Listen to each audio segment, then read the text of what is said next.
Hello, everyone, and welcome to the Nemo & Co. Conference halftime show. It's the last one, unless you're a patron, in which case there's one more. It is the Sunday afternoon session of General Conference.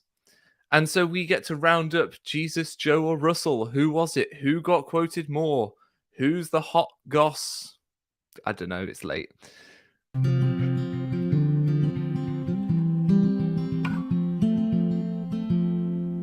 It's a tie, would you believe it? 44-44, with Joseph Smith behind a little ways. Where was he? Somewhere 13, something like that. So, yeah, he's behind a little ways. Could you believe it's a draw? I certainly can't. I can't believe either that I'm so lucky as to have the following two guests. Neither of them need an introduction. The first you know very well. Welcome, Peter Bleakley. Hello. And as if Good to he be wasn't here. enough to deal with, who else have I got? Oh, it's Me. RFM, isn't it? How are you doing? Could you not hear my comments while you were talking? Nope. You couldn't? Did you have me on mute? No, I just had you backstage, which is, it's the best way to deal with these things. Oh, I guess so. Well, I had a lot of comments I was making. By the way, with 44 for Jesus and 44 for President Nelson, the tie goes to the prophet. Yes, because Oh, the current absolutely. living prophet always wins. Those are the rules He's of still baseball, alive. which I wouldn't expect you limeys to know about. No, I don't know the rules of baseball. It's sort of like cricket, but better. we had two Our Beloved Prophets, we had three Covenant argue with Paths, that. and we had one Let God Prevail. We've been keeping a track of kind of what cliche phrases have been said each session. Did you notice that fellow who actually interpreted the name Israel as, wrestles with God? Yeah. He actually gave the correct interpretation, but felt compelled to give the wrong interpretation because President Nelson had given it previously. That's the God will prevail wrong interpretation of the name Israel. Yeah. So you basically went, well, this is what it actually means, but I'm now going to have to capitulate to what Russell M. Nelson said previously. That should count as a Poor guy. reference. That should count as a reference to Nelson, putting him over the top at 45. Okay, well then, according to RFM, Russell M. Nelson wins. Jesus, Joe, or Russell? It's a Rusty. Rusty for the win. Rusty wins. And that's only fitting. So, we It's had a TKO. Oaks. It is a technical knockout, indeed. We had Oaks conducting. He's up 3-2 to Eyring. So, well, considering Eyring looked like he was struggling to walk, I think that's only fair. Was that Elder Oaks? Because I thought that perhaps Dr. Bunsen Honeydew was conducting this session. Dr. Bunsen Honeydew, who is that? I'm guessing Muppets. Yes, you can explain. Oh, there we for go. Nemo, I feel like me, this me, is me, just me, me, me, with Beaker. with Beaker. See, I know Beaker. I know that one. Okay, Brad Wilcox got to give a prayer. He's out of hiding. Yes, I he's especially been like the allowed part of out. his prayer. Wow. Oh, I'm so sorry. Go ahead. Yeah, Yes. no. His prayer I was agree. interesting. I don't normally comment on the prayers, but he prayed for the missionaries, for the youth, and then he went full prepper / bring on the end of days. Like, may he come quickly. May the Lord arrive quickly. Bring on the end times. Bring it all on. What's that about? Thoughts, gentlemen? Well, I think that was another quote of President Nelson, because he was talking about Jesus is coming just around the corner. So I think that's actually up to 46 now for President Nelson. Okay. I think that Brad Wilcox has been listening to my episode 10 series, What the Church Must Learn from the Fallen and Attempted Rehabilitation of Brad Wilcox. And he's heard there's 2 more episodes to go yet. And he's literally praying for the end to hurry along. He's like, I don't want to listen anymore. One. The part I liked about Brad Wilcox's prayer the most was somewhat unexpectedly when he said, you know, some people ask why we have to have 5 sessions of General Conference. But I ask, why can't we have General Conference every day? Exactly. Some ask, why did Brad Wilcox have to wait so long to pray in General Conference? Exactly. Oh. I'm trying to remember if his awesome talk was before or after the debacle. Before. Yeah, before, because he did a great. That's in my next episode, Brad. He did a wonderful talk where he was saying that basically telling young people that if they sin again, it's the same as if all their previous sins come back, and expecting them to achieve instant perfection is not helpful or psychologically healthy. I mean, it was so frustrating because that was brilliant. That was like one of the most important talks in conference for a century. But unfortunately undermined by the racism and the sexism and Bigger stuff. they are, the harder they fall. So, yeah, I'm starting to like him though. But this was a good conference for diversity. We had something in the first session about how the diversity wasn't manufactured, and we had an appeal to the right-wing base of the church saying, don't worry, we're not like manipulating this stuff. It's just natural, I promise. But we fell down slightly because there was no woman speaking today. Up until that point, we'd had a woman speaking at every session, and we'd had 2 women giving prayers, which I could be wrong. I want to wait till Missing Sunday School releases their analysis, but I think that could be a record. It feels like a record. It's certainly, and that's sad, isn't it? But then there's only 9 women to choose from. So, well, Bonnie Corden gave a prayer, didn't she? I was just glad she didn't mention anything about her grandson. Yeah, she seems compelled, sort of like ancient Mary. Or get appointed as the safeguarding czar, as the Brit Vengers predicted might happen. Yeah, we thought she might be put in charge with some help from RFM. By the way, Peter, is that a bathrobe you have on? It is. I've got Nemo's in his PJs. I've got my Salt Lake City pajama top. Shake it, Peter. And my one smoking jacket, darling. It's exactly. Well, with your smoking jacket and the beautiful, nice lime-colored walls that you have behind you, it looks like a scene out of One Flew Over the Cuckoo's Nest. Thank you. I was thinking The Crown, but apparently it's not worked. It's not quite worked, we'll has have it? to redecorate. Okay, speaking of things that didn't quite work, my job is to keep you from progressing at all in your podcast. Oh, Nemo. Is it? Okay. By the way, fine. I said I wanted the role of Ned Land to your Nemo. Okay. Well, I mean, if Ned Land interpreted means one who struggles with Nemo or one who wrestles with Nemo, then I think that will be correct and accurate for the duration. I think it's one who harpoons the giant squid. Yes. Am I the giant squid or? Don't go down the rabbit hole, Nemo. Come on, come out. I won't let him back. draw me in. Come back. Eyring. He did cry indeed. He went on with the theme that was throughout this conference. You will experience trials, and of course it's hard. His mum told him so.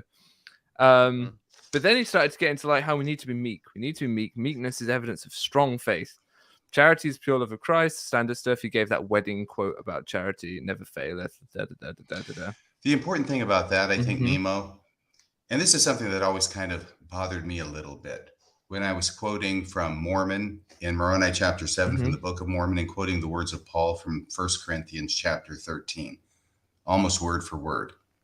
I mean, why doesn't he just go to the original, really? Because the Book of Mormon is more important. Yeah. I know. It's really frustrating. And you look at it and you're like, oh, he's talking about Corinthians. And you're like, no, just Book of Mormon instead. He's doing what Joseph Smith did, because that's what the Book of Mormon is, almost word for word quoting Corinthians and things and Paul. So he's taking it to the next level. And in that quote, he was saying charity his role model.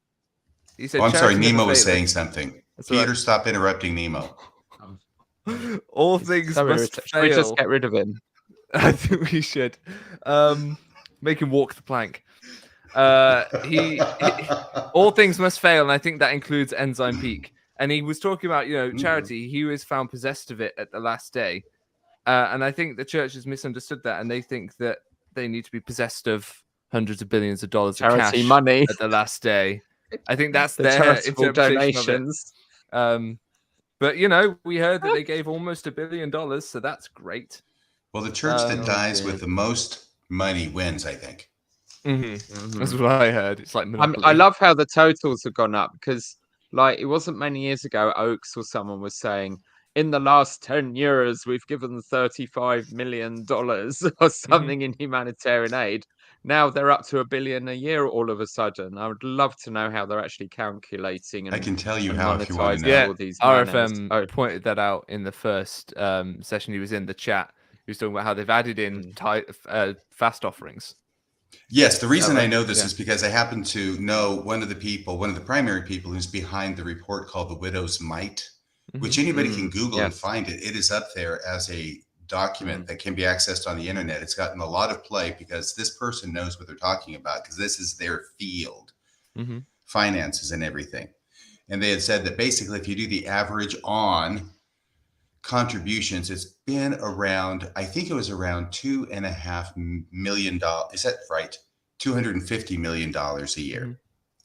And then all of a sudden it skyrocketed up to 900 and some odd million, not quite a billion, just shy of a billion, right? Almost quadrupled. Yeah.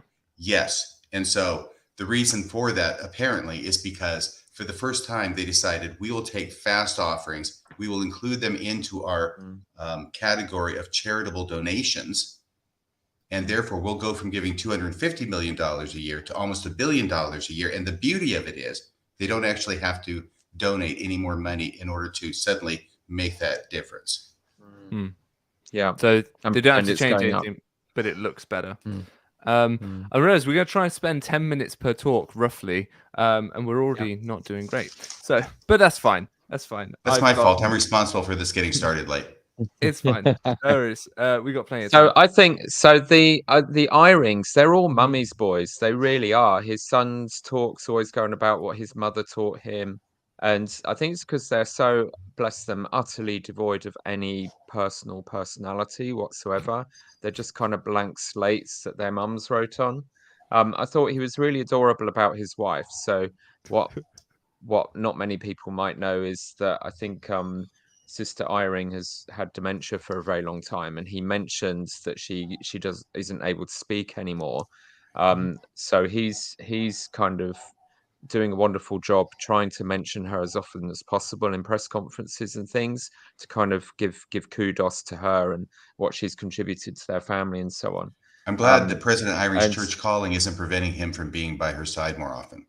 Well, rather than kicking Uchtdorf out of the first presidency, they should surely have released Eyring so that he can spend more time with her, But hey. Imagine Uchtdorf and Oakes in a first presidency together, though. Yeah. It's like Mortal That would be Kombat. fun. It is, yeah. Well, keep Oakes out. He can go and he's meant to be the president of the 12. Let him do that. I was mentioning to someone the other day, what does it say about our church when out of the top 15 apostles of Jesus Christ, the most Christ-like of all of them is the former Nazi? Oh What my now? gosh. Hello? Well, Nemo, keep up. I know it's late there. I've called Eyring a Nazi in my podcast. You called Eyring President Eyring a Nazi? Yeah. Well, after the power sustaining faith talk, in which he declared that it is a sin you must repent of to speak or even think of any church leaders having human faults. I was like, well, this is the Gestapo then. It turns out that the quiet, mild-mannered one is the most fascist of all of them. He gave the manifesto for total thought control and do not ever question the leaders. So I may have mentioned Nazism at that point. And anyway, the what was SS your is the theory? SCMC. Now known as the SSMC. Well, hang on. SCMC, the SSCMC. That's what it is. There we go. Yes. Okay. Yeah. And we got their leader. Oh my gosh. It was amazing. Yeah. Okay. Yeah. What were your thoughts on Eyring, RFM? I'm going to keep you here until the sun comes up over there in Jolly Old. Is it true that the sun never sets on the British Empire? The British Empire. Certainly never sets on my sphere of influence. It never sets on your sphere of influence. Oh yeah. All right. I like that one. What were you saying, Peter? As long as we keep the Falklands, we can still say that. Sorry, go on. You were asking. Do you still have the Falklands? I've just got one quote. After that war in the early 80s? We did. Yeah, we sunk the Belgrano. They went back with their tail between their legs, and they voted in referendum since to stay. Yeah. Okay. Well, bravo. Jolly good show. We're all about the islands. Quite good. We love our little islands. RFM, what were your thoughts on Eyring, please? President Eyring, he is such a nothing burger. It's like Pat Paulson said about Jimmy Carter back in the 1970s, that Jimmy Carter has all the personality of a container of plain yogurt. That's not great, is it?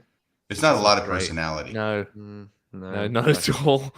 And I feel bad now because I'm just learning that his wife has dementia. I heard for the first time when he said, "My wife can't talk." And first, I wasn't sure if he meant, well, she's not up here to give her 2 cents. She can't talk in conference. But then it became clear he meant something else. By the way, did you see all the wives over there on the different sides of the apostles? Actually, they're all on one side, right? And I think they're all lined up in order as well as the apostles are. Because Wendy comes out first. Yes, and seniority must be maintained among the women folk as well as the apostles. I'm not sure I had noticed that before. I'm not sure I really looked before. But it was like sort of a hoedown, kind of a square dance when each one is coming off and pairing up with their wife as they go through. Do-si-do. Yes. Yeah. And the thing that I found interesting was President Nelson has Wendy on one arm and Sherry on the other. I didn't expect to see that. Cheeky. Right. Okay, unless we have cheeky. any actual thoughts about Eyring. I've got an actual one. No, you've had your turn, Peter. What? We should move on. Now, I want you to know that I actually walked around during the first hour of the last session because I didn't think I could possibly stay awake if I were stationary during all of it. And these are the notes. Right, okay. And over here. Okay. That's and good. I don't know if I can read them at all, but I'll bet the next person who spoke after Elder Eyring, which was really kind of a nothing talk. He wants to encourage everybody in being faithful Mormons is basically what it amounted to. Yeah. But the really important thing about him, and the thing I'm going to bring up on screen right now, okay, he was talking about how overwhelmed he was and nervous when he was called to the 70. And he went over and he counted his steps to his seat to make sure he didn't fall down. And then the whole quorum came up and said hi to him and said, "You belong here." And then he was going on about God being no respecter of persons. He didn't pay any attention to the status or wealth of his apostles and his disciples. He didn't pick them because they're wealthy. But why are the general authorities all majoritively businessmen? And why do we then learn about Ryan K. Olson that he received a Bachelor of Arts in Mass Communication from the University of Utah, worked as a business analyst for Best Consulting from 1999 to 2000. He owned a consulting company called Vision Source Consulting. He worked as a sales consultant for Siebel Systems for about a year, and then he was a management consultant for Global Vision Group. He's worked as an area president. He was then a mission president, and then he was called as a general authority. So, I mean, he may not have been picked for his status, wealth, and money, but he's a fisherman, you know, practically a farmer. It's just so hypocritical. And that's why they said, "Oh, you belong," because he does belong, because they're all businessmen too. Could you, one of you, explain to me how it is that counting your steps prevents you from falling? No idea. Okay, because that's what I was getting from him. He counted his steps so he wouldn't fall. Yeah, and I don't know how that works. I'll try it next time. None of us are businessmen, so we don't know how their minds work. Maybe that's the thing for those people.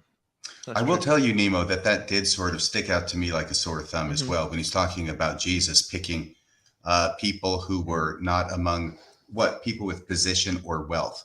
And he looks around. Everybody in the Quorum of the 12 are men of position and wealth, aren't they? Gary Stevenson's almost a billionaire. Almost a billionaire. Almost. Yeah, well, because a few million shy of a billion. Exactly, several million shy of a billion. And and also when his company gets out of trouble, he might actually get the money for it. So yeah, Ryan K. Olson, so he spoke about the youth. He's talked again about how this generation of youth are particularly great. You know, there's something really special about them.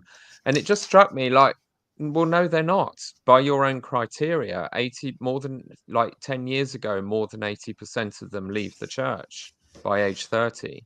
So this generation of youth are a total freaking disaster by their criteria, that they're not going on missions like they used to. They've had to be pampered now with being able to phone mummy and daddy every week instead of just talking to their own family once a year on missions. Loads of them are coming home early. So they're flaky snowflakes. They've been a complete mess. And it's not going well. So to say that the strongest and most faithful have been saved for our day, none of the demographics or evidence is supporting that. Again, from the church's paradigm, I mean, we could say, well, good for them. They're waking up earlier and getting out of a mind-controlling cult that's not very healthy in too many ways. But they're so stuck on this rut of these tropes of telling the next generation, you're the best, when they've had to make all kinds of compromises on what they used to regard as being tough enough to get through a mission without your family, indicating they're compromising with weakness. So I think it's time to call BS on that statement. Demonstrably. But it's okay, Peter, we're not seeing a generation of super soldiers being. This is where you belong. I mean, unless you're gay, yeah, or or use your brain, or enjoy critical thinking, or any of those things. Then you don't belong. But his talk was all about belonging. And he had a great tip for the critical thinking, which was the answer to all the most complex problems is Jesus Christ. So Jesus, and everything Nelson encourages us to do will bring us closer to Christ. Yeah, so that's what I was thinking too. Pita. If you have a question about why did Joseph Smith marry teenagers, the answer is Jesus. If you have a question about why Joseph Smith married other men's wives, the answer is Jesus Christ. Yeah. Yes, it's really very easy. Christ. Yeah. Yeah. We're bigger than Jesus. Yeah. That's right, because Jesus got loads of names, which we'll get to in the next guy. Oh my gosh, he's got so many names. He's got at least 300 names. Yeah. And this guy's like, which one am I going to be this week? Mm. Yeah, because other than that, Schmidt. Olsen was a bit of a... Yeah, let's go on to Schmidt. Which of Jesus' names should I take this week? He called one of his kids Lola, the dog's name. That's a bit of a low point. I'm not sure why. I thought that was one of Jesus' names. Was that his dog? I must have missed that part. Yeah, it's all right. I apologize. In one of the lost gospels. Whatever Jesus wants, Jesus gets. Exactly. He, invited us all to get Temple Recommend. That was excellent. It's let me have I'm actually getting half of these. He talked about a bit of stoicism, positivity in spite of challenges. But sometimes we need to be real and a bit miserable and understand that things are just hard. Well, there was also the part where he said Jesus knows our names too, remember? Yeah. Mm-hmm. Which I'm sure will be some comfort to Simon's writer. Simon's writer. I lost on me. Simon's writer. He was a famous British missionary. Oh, he was an American. That's why he's important. He was an American member of the church. You remember Simon's writer? Peter, help out. Oh, yes, right. So he got offended because someone misspelt his name in a revelation. Jesus misspelled it. I watch your show. That is an old story. It gets told all the time in the church to show why anybody who leaves the church only leaves for stupid reasons, like Jesus can't remember how to spell his freaking name. I forgot that this was just going to be you and Peter and things just going over my head. You're tired, it's just me. Nemo. You need to rest. In fact, I think I should rearrange this so that you guys literally are talking over my head. There is no Peter. There is only RFM. There is only RFM. Okay. The 5 names we had: Good Shepherd, Yesterday, Today, and Forever. I'm not sure that's a name. By the way, he didn't tell us the 3 names he took upon himself that day in sacrament meeting. No, Did he you didn't. Notice that? Yeah, he just didn't tell us. No, I was left hanging. I missed one of the names as well. I didn't get them all down. I'll help you. Yes, thank you. There's Good Shepherd. There's High Priest, but it's not just High Priest. He has to add on the gloss of good things to come. Yes. So he's the High Priest of good things to come, so he can tell us to be optimistic. Is he the High Priest of Christmas? He went with this name. Do you remember the 3rd name? Mm-hmm. Where he really Yesterday, Today, and Forever. Yes. One of Jesus's names is the same yesterday, today, and forever. Now, I would have thought those would be less a name and more like 3 adjectives, but no, he sees it as a name. Yeah, it's weird, isn't it? And we've already had a grammar bring it up in general conference, right? Yeah. I mean, it's strange. Do we need to talk about the 2005 revelation on the policy of exclusion and the reversal by revelation 3.5 years later? Yeah, 2015 to 19, that was. Yeah, so which of those times was Jesus being the same yesterday, today, and forever? Yeah. Exactly. I mean, we could spend the entire episode talking about just how inconsistent Jesus is. And 9-month-long oral sex gate. That was the quickest turnaround I'm aware of. Yeah. 9 months. Peter, take it away, Peter. Peter, that beats my record. Handle it. So President Kimball told everyone, I've got vague recollections of overhearing my parents discussing this. So like early 1980s, he insisted in one of his fits of prudery that they must tell the bishops must start asking everyone in Temple Recommend interviews if they have oral sex. And And that lasted about 9 months. There was massive rebellion against it. And if you can find them online, two of the funniest things to read in Mormonism are the letter giving the instructions in the first place, and then the letter they sent 9 months later, kind of blaming the members and gaslighting the bishops. And it was all completely self-contradictory, but they couldn't admit that they'd screwed up. It's the funniest thing. It really is. It's So like all you they can say was a quick exclude black turnaround. people, you can exclude the children of gay people. That goes on and for centuries. It goes on. Yeah. That goes on centuries, or excluding gay people. The outrage for that got it turned around in a few years. Yeah. The outrage of not being able to have oral sex in the church gets things turned around in under a year. The So Mormons really care about cunnilingus, and I worked out a ratio. It was something like 390 times more than racism.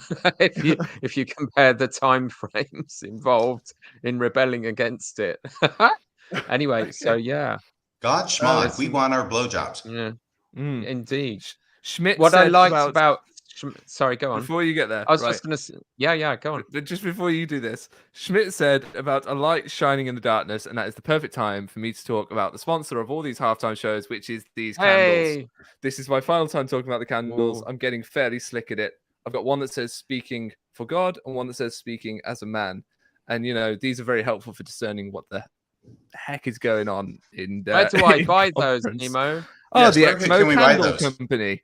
I have my Lazy The what, Learner what? one right here, which reminds me I'm a lazy what's- learner. It's from the EXMO EXMO Candle Candle Company. Company. They do cute little boxes and matches too with a little taper on them. EXMO It's Candle excellent. Company. Okay. Yeah, there's a link in the description. Everyone go check them out. They smell really good. Apostasy has never smelt this good. My apostate studio has never smelt this good before.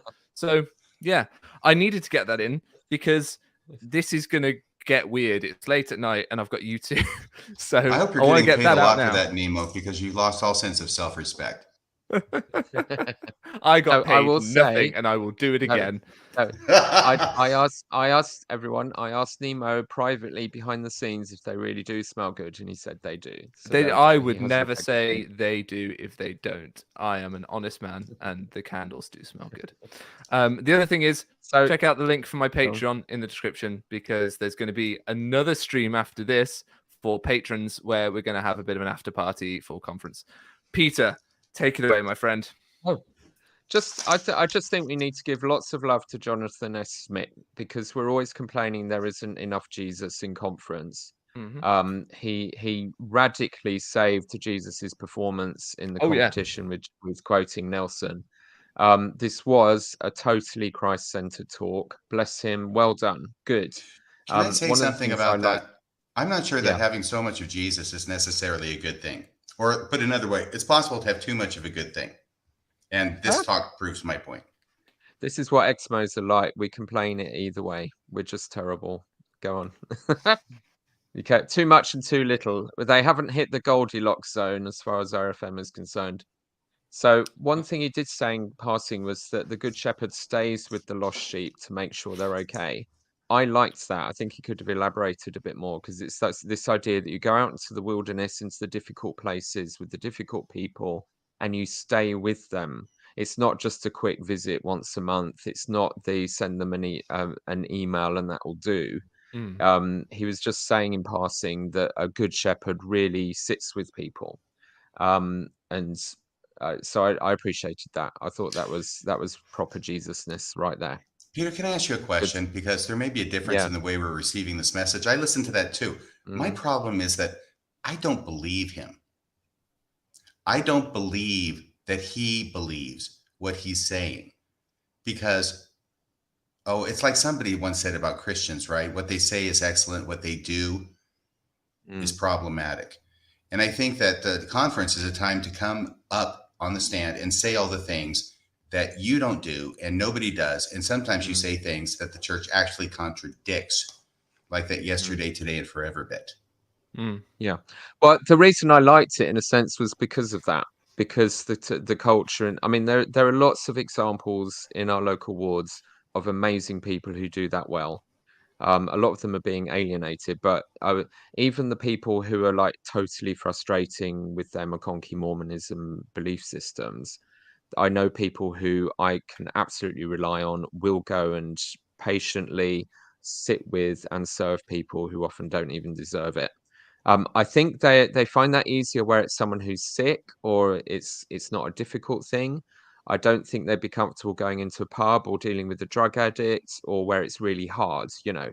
So I think that I totally agree with you. That's not something we're good at as a church. We with very few exceptions, we cope within a safe zone of low risk.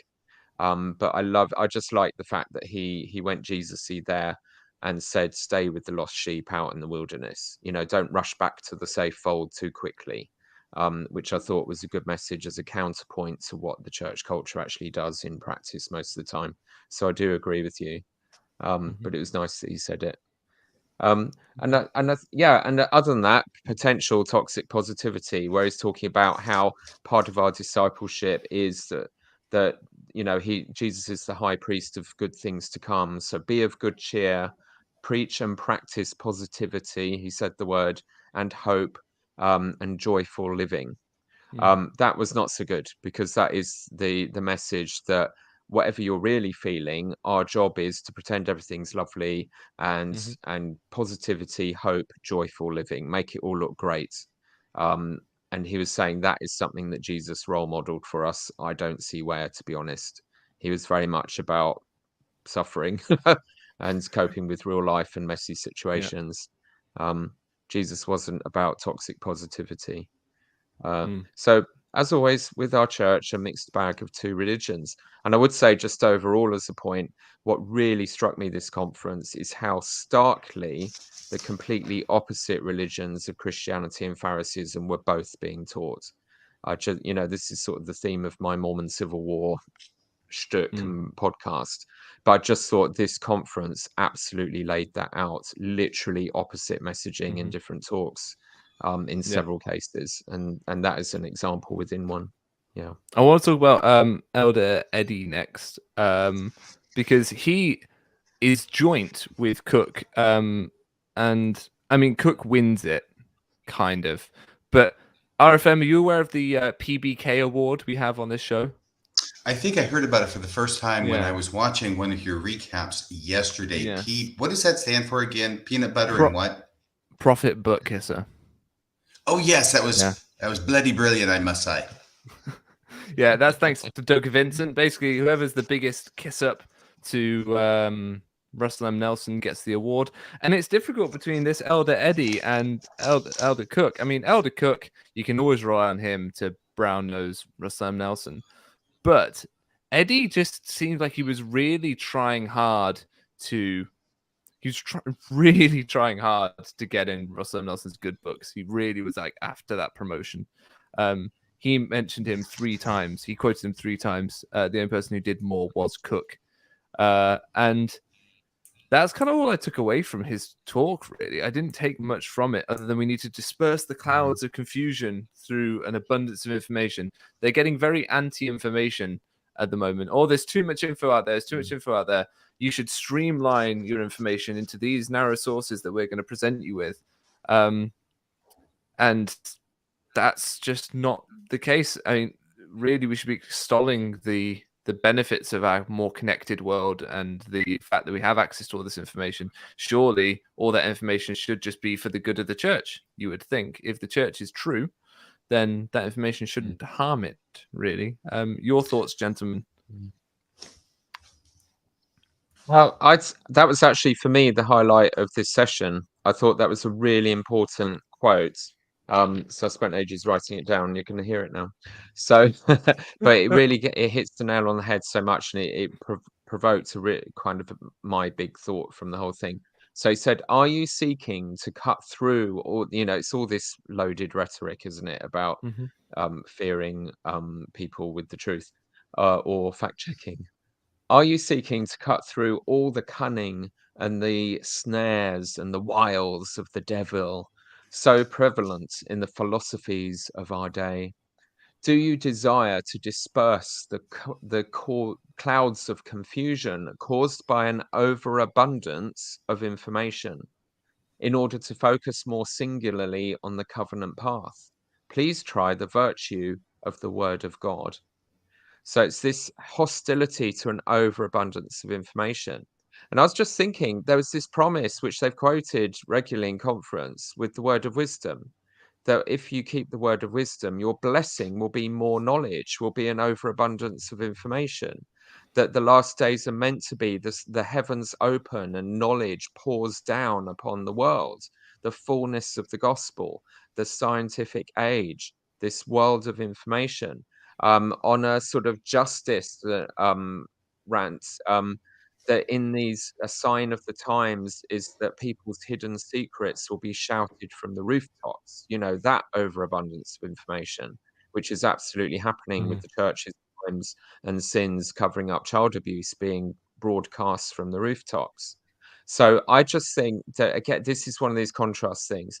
This is how somehow this religion that was founded to be all about unlimited information, Joseph Smith's vision for every member to be a prophet, everyone to receive revelation, knowledge pouring down from heaven. It's literally happening. It's happening through the internet primarily. This is the miracle of our age.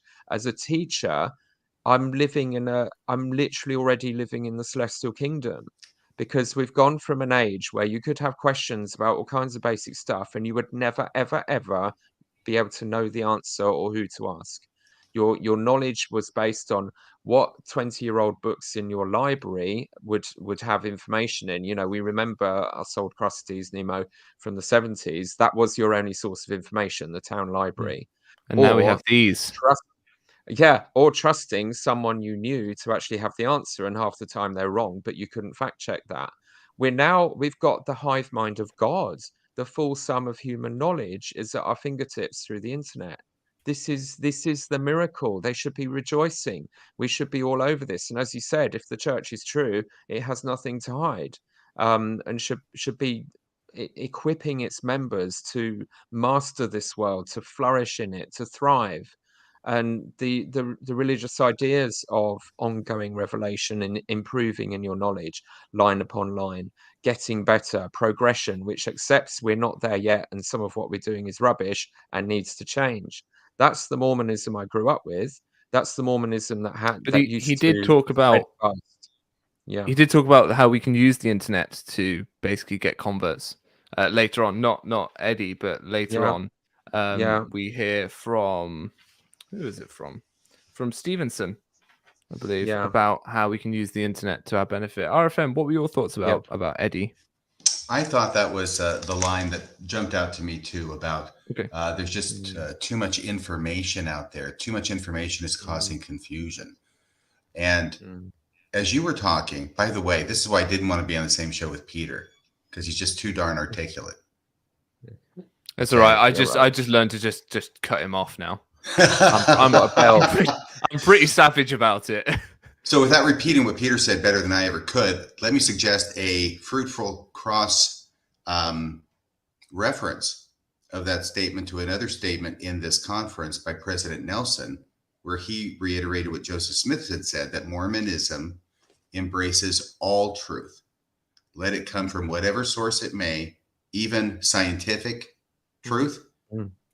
All right. Yep. This seems to be one of those opposite or opposing messages that you were talking about, Peter, because these things contradict. The abundance of the information is embraced in Mormonism, according to President Nelson, quoting Joseph Smith. But now we've got Elder Eddie saying, no, all that information that we're getting now that Mormonism is supposed to embrace, if it's true, is just confusing. Well, what's the symbol we wear over our hearts? Literally, our hearts. It's a symbol representing all truth being part of a whole, circumscribed into one great whole. That's supposed to be the heart, literally, of our religion. We mark our bodies with that idea. And this is the thing, when they were talking about how we're not Protestant and we're not Catholic, we are a restorationist movement or whatever. I'm like, well, hang on. The argument is, and I said this in the last show, the argument is that we take all truth. Joseph Smith took everything that was around him and used it to create the church. So that's what apologists will say. So we took a very Methodist method of teaching, a very Methodist method of delivery, and that's a big part of our church. We come from a low church tradition. We have chapels and meeting houses rather than, proper churches with the kind of high church traditional areas of altars and sanctuaries and all these sorts of things. So they can't eat their cake and have it too. They can't have both those things. As I said before, though, we also go majorly Catholic in the temple. We do rituals and prayers for the dead. Yeah. You have to pay a fortune to do them. Give the church money to kind of buy your buy your dead relatives time off purgatory. Totally Catholic. So we do actually, without realizing, we do a bit of that as well. You know who can eat their cake and have it too? Gary E. Stevenson, who has been allowed to stay on the board of iFit and make a ton of money. Exactly. And he's our next man. He said there's four questions we should ask about testimony. Do I understand what a testimony is? Do I know how to share my testimony? What are the obstacles to sharing my testimony? And how do I keep my testimony? Where he referenced Russell M. Nelson as this testimony is like something that's going to get stolen off us, it seems. Everyone keeps talking about like keeping it and guarding it safe. Like some thief in the night is going to come and take it away from you. He got very prescriptive about what a testimony, what should be in it. He named 5 things. Didn't have a chance to write them down, but some of them were basic fundamentals of the church. It was the testimony glove. Yeah. Oh, it was that old chestnut. Mm-hmm. Do you want to explain what that is, please? Oh, it's a glove that's given to primary children so that they can learn how to bear their testimonies correctly. Because you got 5 things you got to say, and these are what they are. God is our Father, and He loves us kids. Some of us more than others. And then there's Jesus is His Son, and He's the Savior. Then there's Joseph Smith as the prophet. This church is the restored church, and there's a living prophet on the face of the earth today, and that man is President Nelson. At least now, maybe not by next conference. No, we'll come to that. We'll come to that. I have some thoughts. And the only other thing before I unleash Peter, I want to say about Gary E. Stevenson is he said we should share inspiring content of our own online. So thank you, gentlemen, for joining in and helping us fulfill Gary E. Stevenson's admonition to share inspiring content. If you guys all like this, give it a thumbs up just below here. Because this is inspiring content and we're just doing what Gary E. Stevenson told us to do. It certainly is. I'm hoping he'll make a substantial contribution. I hope so. He's got some spare change, I hear. Peter, what were you thinking about Gary E. Stevenson? Yeah, so he had this quote: "Your tweets, direct messages, and posts will take on a higher and holier purpose." When you use the internet to share your faith. And he quoted Dallin Oakes saying, "Sometimes testimonies are better gained on the feet bearing them than on the knees praying for them." Yes, that Oakes, that old chestnut. Absolutely awful. There's nothing that Elder Boyd K. Packer said that is so boneheaded that President Oakes will not reformat and embrace. Yes. I know. So it's the big lie that if you don't have a testimony, just bear your testimony anyway, fake it till you make it, lie to people, and then it will just flow and that's fine. But that comes from a belief ultimately that you don't actually need a relationship with Jesus Christ. You don't need actual knowledge. Just go through the motions. Do as you're told. Be our salesman. Bear your testimony at people. It will just work anyway. Leave it to God. You don't really have to be consciously involved or have integrity in sharing your testimony is the basis of that. Because surely if you seek a testimony, it's not about pretending to have one. It's go and talk to God until you have one. It should be, the path of integrity and I think it's really interesting that this is a narrative that's changed. It's something I've been sort of following in my podcast, that a lot of the messaging in the recent face-to-faces by apostles to young people has been about this, relying on other people's testimonies. It's okay, it's a gift. The RAS bands and others have been teaching the young people this. It's acceptable not to have your own testimony, but to rely on that of others, which I think is okay. That is seen as one of the spiritual gifts in the New Testament. That's legit biblical. To believe on the testimony of others, or to have faith in others. It's somewhere in the. I think that particular gift doesn't show up. Oh, sorry. I was just going to say, I don't think that particular gift shows up in Paul's listing, but it was added to Joseph Smith's in the Doctrine and Covenants. I don't know. I do remember it from the New Testament somewhere, but it's something similar anyway. In the chat. I could be wrong. It all blurs into one a bit, doesn't it? But I was going to say, Peter, just so I can try and distract you a little bit. Yeah, go on. It's not a lie if you believe it. Yeah.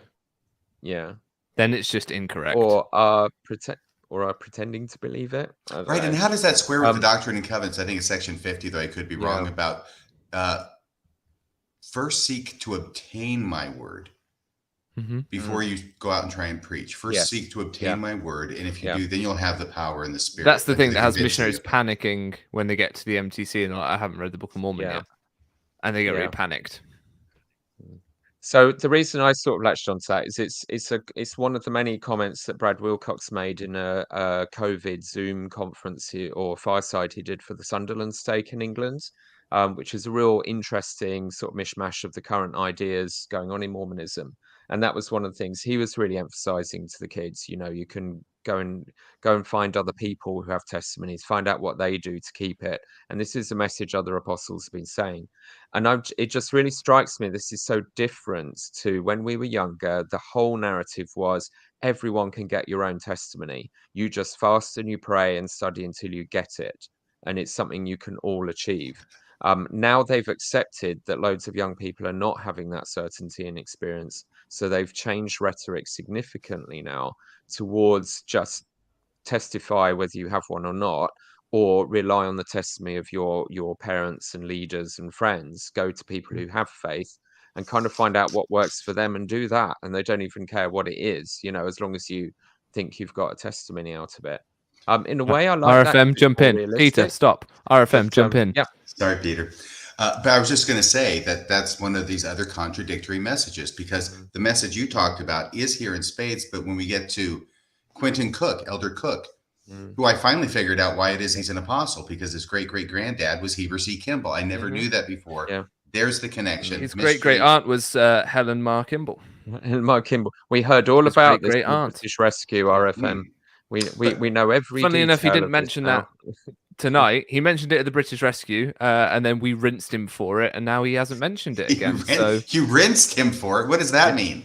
It's British slang to say we kind of tore him a new one over it.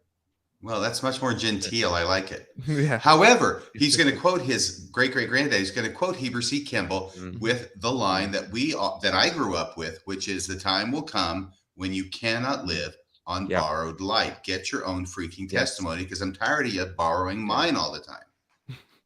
No, it's a big theme when I was younger. The way they put it was the first flood of the earth was a boat, the ark, which lots of people could get in together. But the next flood on the earth will be of fire, and people will be raptured individually. You know, basically, you're going to have your own testimony ark to ascend to the heavens. You can't rely on someone else's. So this is a big change of rhetoric over time, and that's just something I've been noting.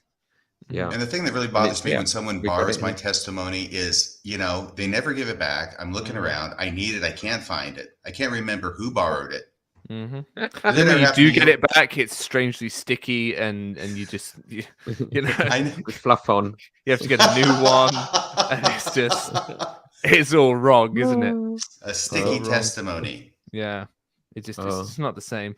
I'm sitting here criticizing everyone, but I do have to point out, to be fair, yesterday I was using an electric sand planer on a retaining wall I'm doing, and I planed straight through the cable of the thing. So in making these criticisms of the apostles, I'm doing some Christ-like humility there. I am also an idiot. But anyway, we can all learn from each other. But did you have 3 of your boys playing outside when your wife told you to go check on them? But you didn't. You just kept playing. My gosh. Yeah, that's called the segue, Nemo. Thank you. Yeah, I've been working on mine, but that was excellent. I'll rely on a lawyer to know how to steer the conversation as and where they want it. So Morrison, something really uncomfortable happened here. He was he was on the precipice of tackling interventionism. He was on the precipice of addressing the idea of an interventionist God. Why did God allow my child to die? But then I realized it's my fault because I didn't listen to my wife's promptings. I was like, okay, fine. If that's the route you want to go down, fine. Okay. But then he goes, I have 2 rules. Always listens to my wife's promptings, and people start to laugh. I'm like, have we just forgotten that moments ago wife's promptings were about the fact that his child has now died, And the second one is like, and if in doubt, refer to step 1. And that, why is he making a joke? Like, I get maybe he's in a place, maybe he's come to terms with it or whatever, but it made me really uncomfortable that you hear the conference center full of laughter when he's addressing the thing that led to his child's death. Is that just me? That was really uncomfortable for me. And that was really... I think, that and his weird, convoluted fulfillment of his patriarchal blessing. That all the children he was promised were actually just the missionaries he ended up serving over. Weird. Apart from that, Peter? I loved him. I thought he was brilliant. He had a really good pocket hanky, like Kevin Pearson of the Strengthening Church Members Committee. So that seems to be a thing now. White handkerchief. His tie was stunning. It's classy. I actually really liked him. I thought he rocked it with that talk. I thought he tackled a really difficult issue. I thought he brought his own spin to it. He was okay with, he was leading the laughter in a sense. So I don't think, although it was awkward. Maybe it's just me as a Brit, my sense of propriety, but just didn't feel correct. Well, it was odd. But it Yeah. was what he wanted. It was clear that he was talking, and I thought he did actually word it. He talked about how even though we're still experiencing grief, we have experienced healing. And I loved that. I just thought in many ways it was nicely role modeling, being able to get through a total tragedy, almost to the point of being able to sort of have a sense of humor about it, and that we can learn simple things from the worst experiences in our life. So I actually thought he played it really well, but that was obviously an awkward moment. But we know Thoughts, that RFM? the audience have laughed at really awful things Oakes has said that were quite cruel, and they've had a good chuckle on that as well. So I don't know. Maybe the audience are a bit church broke at this point. RFM, what were your thoughts about Alden Morrison? I think my thoughts are everything that you've said. Excellent. There's the first thing. I mean, my gosh, what a horrible, horrible thing to have happen. And by the way, is it too much? I know these are tragic things. These are awful things to have happen. First off, he's promised his patriarchal blessing. He will have many children. They have 2. And then the third one is very, very dicey for his wife to give birth to. But it's successful. Of course, this is the one who 18 months later ends up drowning in a bucket of water while they're outside playing in their compound. And it's just horrifically tragic. But really, is there no help for the widow's son? Is there no priesthood power in this church? Yeah. It raises those questions, doesn't it? Especially because we've had people talk about... We've had people talk about how Christ can physically heal. We've had that said in this conference. So where was it? I guess. Yeah, it's really unfortunate, and part of the problem is that when you've been in the church as long as I have, and you know what the teachings are as well as I do, and you two blokes as well, but to know what should be happening, to know what should be said, to know what should have happened, and what the testimony should be versus what it actually is. And that's the theory of Mormonism versus the reality of Mormonism, which I've talked about before. And we keep both of these ideas in our head at the same time until somebody like me brings up the fact of, well, isn't this what should have happened if Mormonism is actually effective? And I'll just say effective instead of true. If there's any efficacy in the priesthood. And then I go from the idea, well, if the priesthood can't do anything that we can see physically, if we can't measure it in any kind of demonstrable way, then why is it we think that the priesthood actually accomplishes things that we can't see, like the forgiveness of sins upon being baptized by a holder of the priesthood? We can't see that, but we're supposed to believe that happens. Why should we believe that happens any more than these priesthood blessings, which are ineffective to people, are real? So as creator of the General Conference Death March, RFM, I thought it's very slim pickings this year. I only counted 2 deaths, Really? which is a lot less than the usual. So that was one of them. But I found that really interesting that they seem to be pulling back from everyone dying in every other story, even after having a blessing. So maybe they've got the point that that's not very cheerful. But what about President Eyring when he was talking about his mom? She's on her deathbed. She knows she's going to die. Yeah, because she's got, Dr. Death in her room. She gave birth to Dr. Death. If you're ailing, the last person you want to see in your doorway who's going to give you a blessing is President Eyring, because, your curtains. And then he gives this weird story about his mom sitting there in her house, I would presume. I would think that President Eyring had been there before, but there's an adjoining room, and his mom keeps looking over into this adjoining room, and he keeps looking over at the room, wondering what's in the room. Well, that was a strange thing. You must have picked up on that. What did you think he was trying to intimate with that? Something spiritual on the other side that he couldn't see, that his mom could? Very possibly. Presumably. Yeah. I mean, Priesthood Dispatches has been all over the ghost stories in this conference. So that you were chatting about another one in the session that he reviewed. Yeah. The veil is thin. So that's where they kind of go, where you're looking for the priesthood miracle stuff. The proof of the spiritual being real is now predominantly ghost stories, not healing stories, as you pointed out, our friend. So in talking about this death conference, this general conference death march, if I can say my own creation correctly, I mean, you've got President Eyring not using the priesthood to bless his mom. Now, I get that we can't live forever. We can't live forever. At some point, priesthood's going to have to fail. But could we have 1 or 2 successes before the final curtain drops? So he's not blessing his mom that she can live because she knows she's going to die. Why? Well, because there's no priesthood that's going to save her. She knows she's going to die, at least according to President Eyring's recounting. Plus, his wife can't talk. Okay, what's behind that? Why is his wife not able to talk? Well, of course, she has Alzheimer's, unfortunately. It's a terrible disease. But then where's the theory of Mormonism? Where's the priesthood blessing that can heal her? And it's so much pressure on these men, because if anyone should be righteous enough and ready enough to provide these sorts of blessings, it's these men. So if they're not able to, they've got to come up with a damn good what hope explanation as has to the why. rest of us got? Yeah. And what are the rest of us going to do? But they are super special and very brilliant and excellent. RFM, you got another point on this? I was just going to say, I think there's a significance to the fact that it doesn't even appear to cross their minds anymore. Yeah. No, it's just. Well, they've gradually. I'm just intrigued whether there is the master plan. I mean, usually my theory for the state of the church is rampant geriatric incompetence, because that seems to be what all the evidence points to. But there does seem to be some kind of overall game plan to gradually drip feed changes, to deconstruct members' expectations of real Christian Mormonism, to go through this phase of have the faith not to be healed. I mean, that's where it's really played its hand most blatantly, I think. And there was I can't remember what it is, but there were some other things during this conference where I thought, oh yeah, that was it.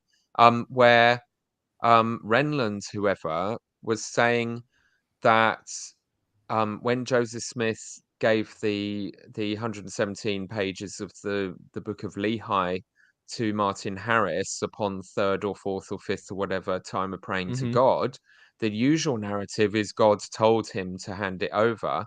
But the way he told it was, no, he was just listening to his own desires, that God didn't tell him to hand it over, but he convinced himself to do that.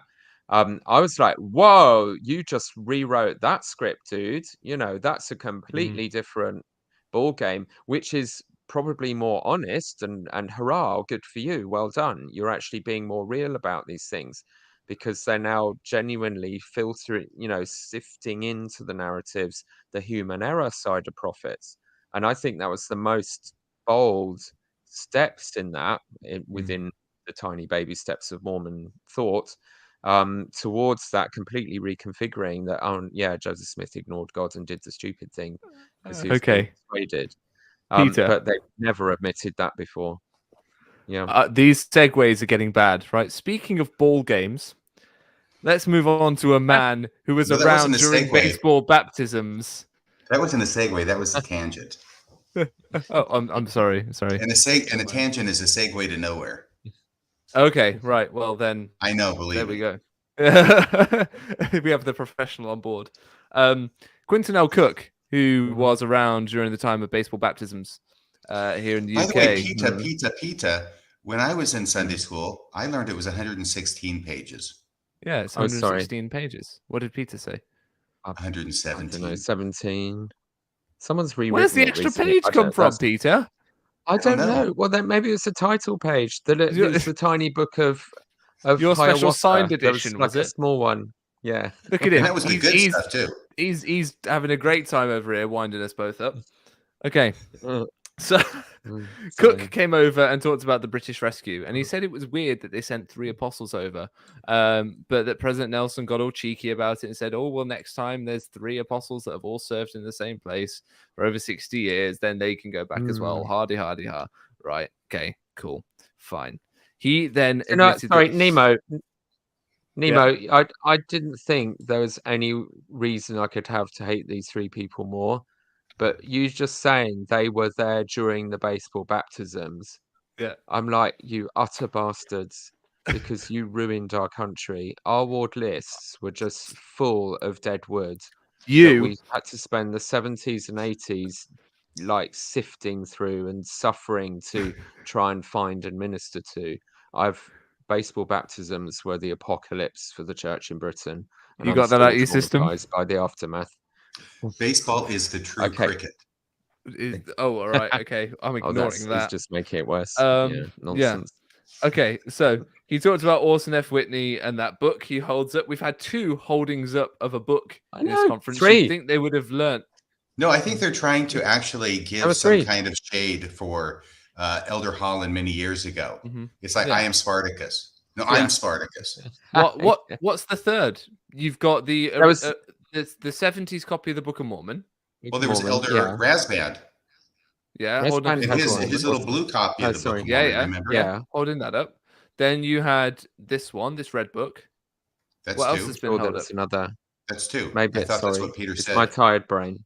No, I was claiming 3. But anyway, Sorry. it need not matter. I think there were 117 books raised during this general conference. Yeah, I heard that too. Yeah, an extra book has snuck in. He didn't mention Helen Mar Kimball this time at the British rescue, which, because it's all online, it's all in the episode we did with John Delin. A record of it exists. He did mention that Helen Mar Kimball was his great aunt. Very proudly. Very proudly. But the thing that really stuck out to me about his talk was he talks about the 3 degrees of glory. I love this because he tries to get all yes. Go ahead. I love this part. So, by the way, Helen Mar Kimball was not only his great aunt, she was also his great grandmother for some reason. Yeah. Well, wonder how that happened. So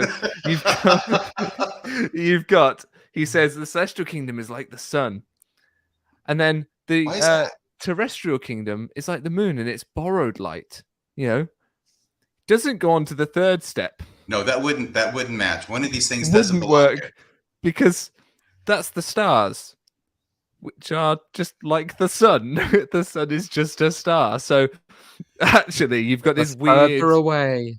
Yeah, it's all it is. It's just a further away star, but they are exactly the same thing. They produce their own light too. They produce their own light too. How we know the terrestrial kingdom is less than the celestial kingdom because of the symbolism. The sun gives its own light, and the moon only reflects the light of the sun.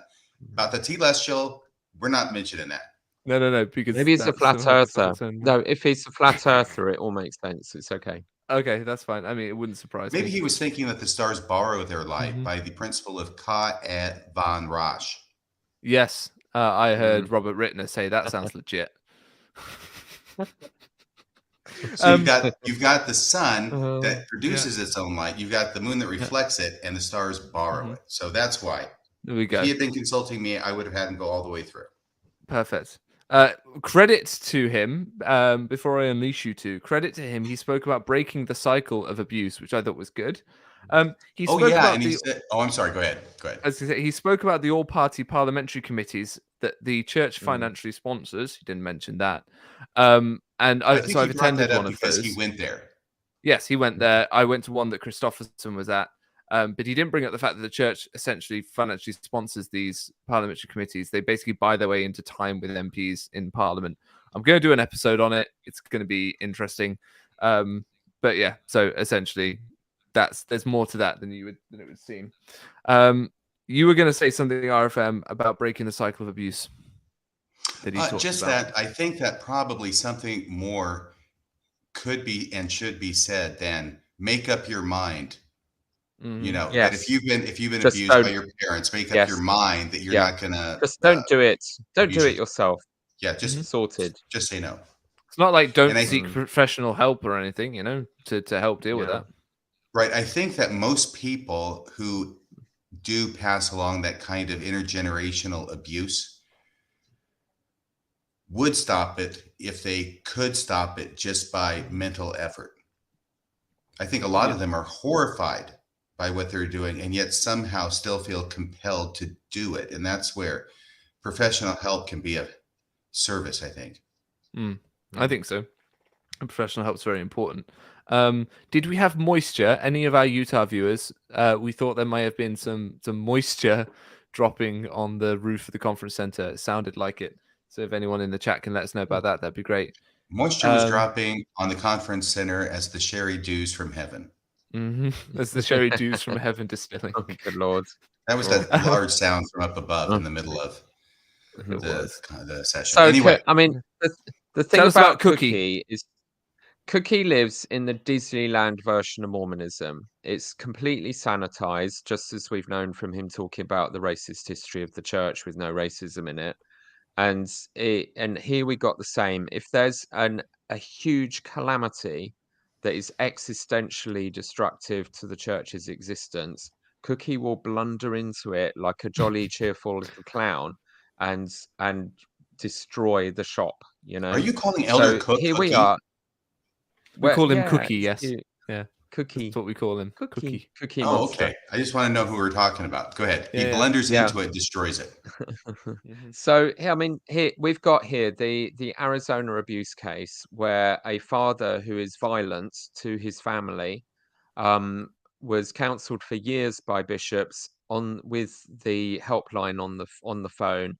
Their state presidencies also knew what was going on because eventually they did discipline, which certainly, and there's no way a bishop was counseling someone like that without involving the state presidency.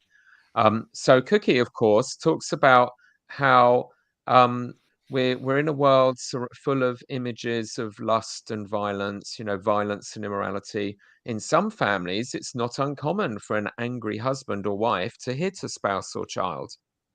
And it's like, you do know that this is what this guy in Arizona was doing. He was violent to his spouse and children. And he's just cheerfully chatting away about it, so making a serious point. Violence against women and youth is a significant worldwide problem. And it's like, well, part of the reason it's a problem worldwide is because worldwide you have almost no safeguarding protocols in your entire church of millions. There are very few places where anyone working with young people has had a police background check. And if your clergy know that someone is doing these awful things to their wife and children, and he included talking about in the media images of violence, immorality. This guy was filming his raping of his daughters, plural, and putting it online. So he's ticked all the boxes: domestic violence, sexual abuse, creating pornography out of it. All of these things, the huge scandal hitting the church at the moment is the church knew that this was going on. In this case, and probably a long list of others, which we'll soon hear more about. We've already heard about other cases. And they have sat on their hands and blamed the journalists. And that's where some of the rhetoric against the journalism and the information online is. And the second statement of the church responding to Michael Resender's Pulitzer Prize winner spotlight guy who took down the Catholic Church is just all about, we're good. Oh, we care about it. And that's what Nelson's thing was, we care about abuse. We don't like it. Well, we're not baddies because we care.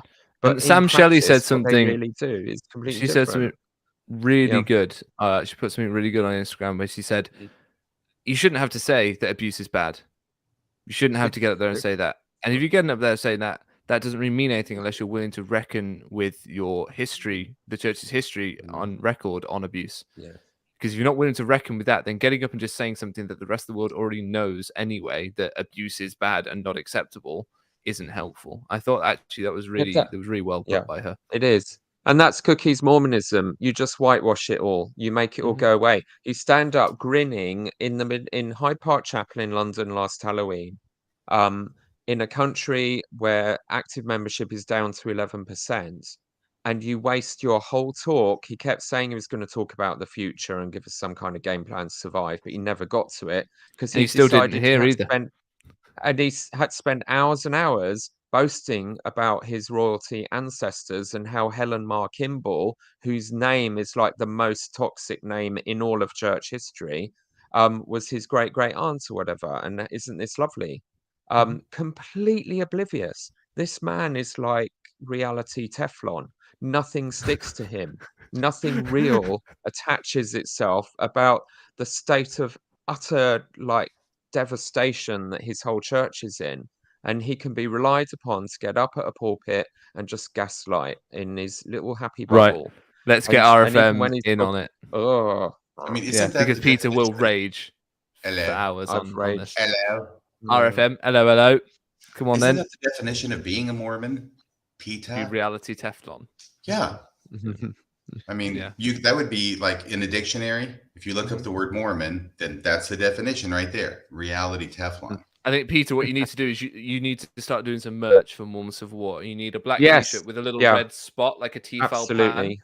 and it just says Yeah. reality Teflon on it. Yeah, I and like get that. down on it.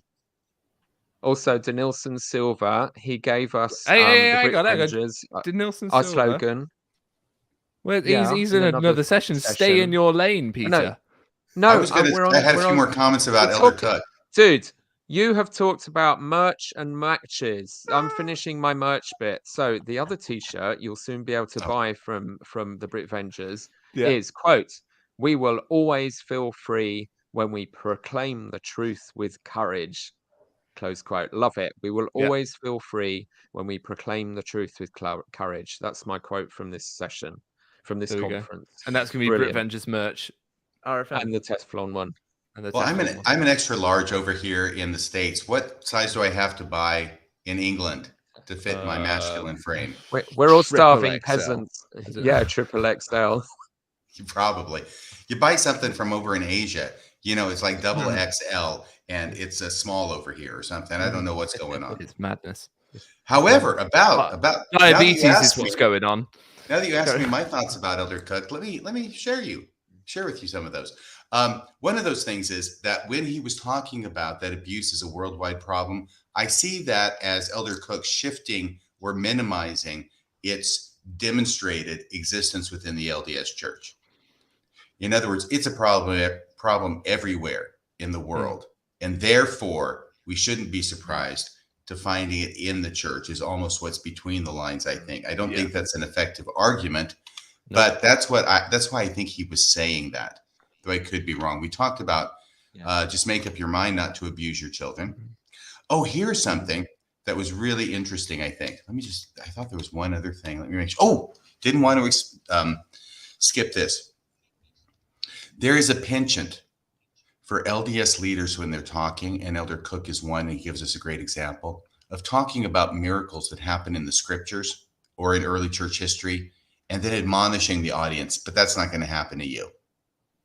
And he did one of those when he talks about Alma had an experience where he saw an angel, and Elder Cook immediately says, that is rare.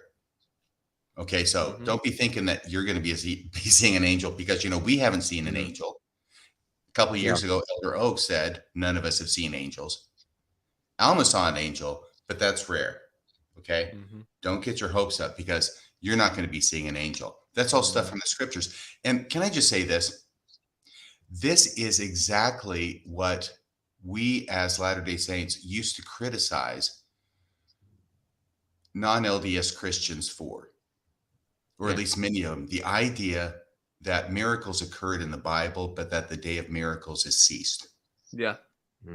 That was a common critique of other churches that had that belief, because we're the true restored church. We've still got miracles. And we use that same argument for prophets. There was prophets then, so why wouldn't there be prophets now? Yes. There was miracles then, why wouldn't there be miracles now? Yeah, sorry, carry on. Yeah, and that's the theory. But when it comes to the reality, that is rare. Okay. So don't be expecting. It seems like we have fallen into the kind of church that we used to criticize just a few decades ago. Spot on. Absolutely.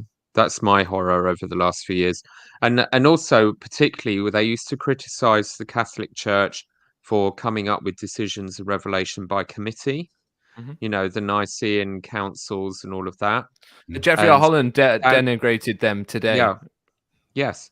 And Dallin Oaks getting up a few conferences ago and literally describing the same process for creating the Family Proclamation, that they met together and they kept coming up with drafts of text and presenting it to the apostles.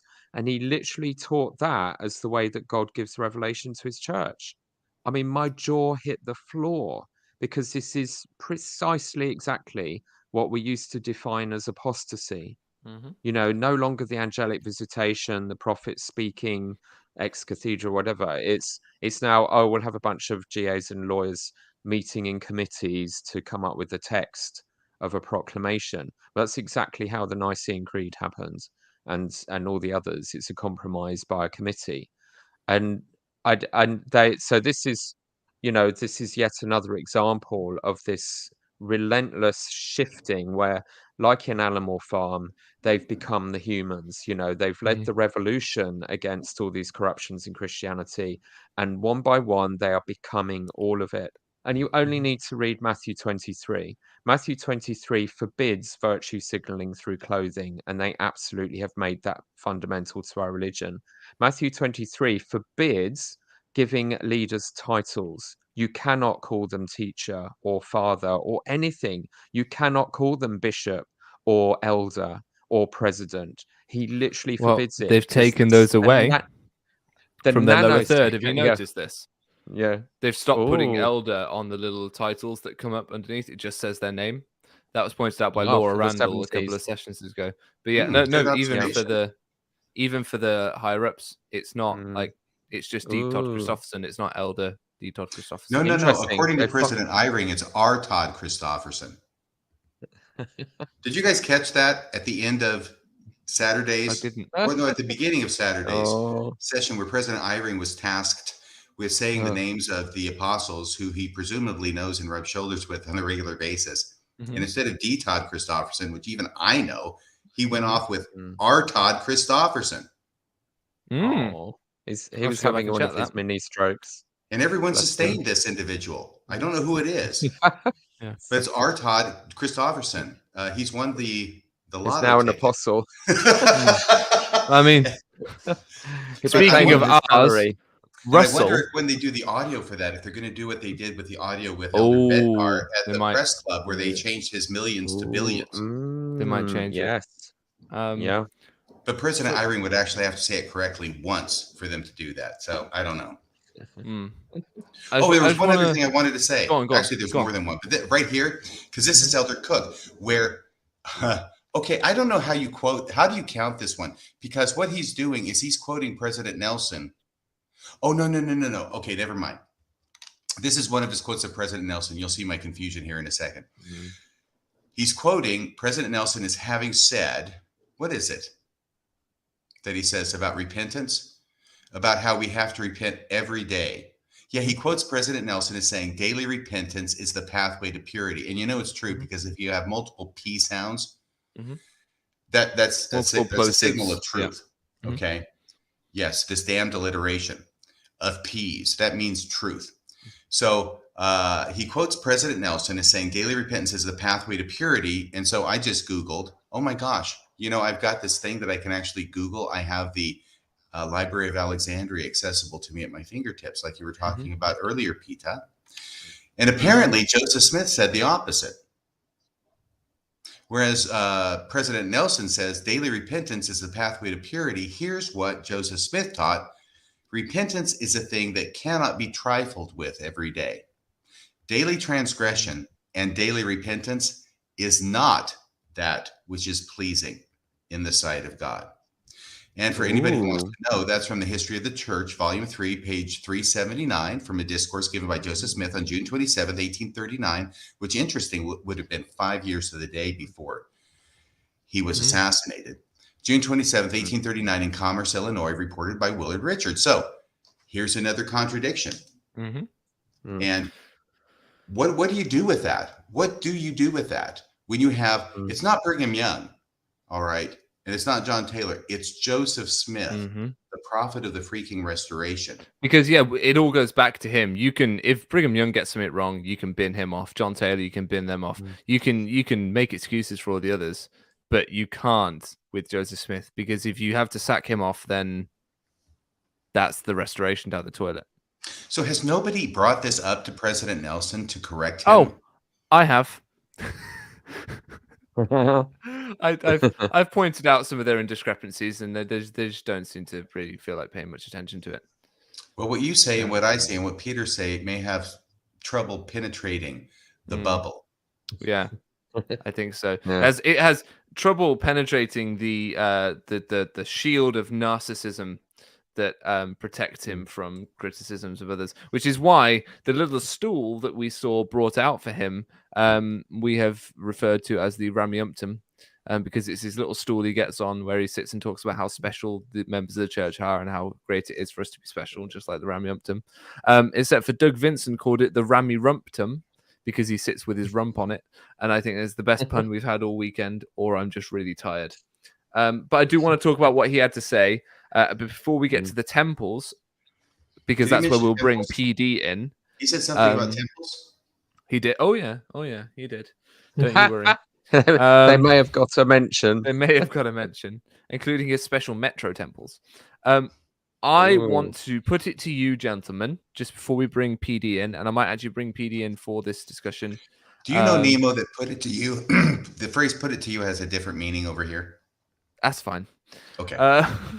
I'm no respecter of persons. Right. Shut up, Nemo. What does it mean? We need to laugh at him more. Shush.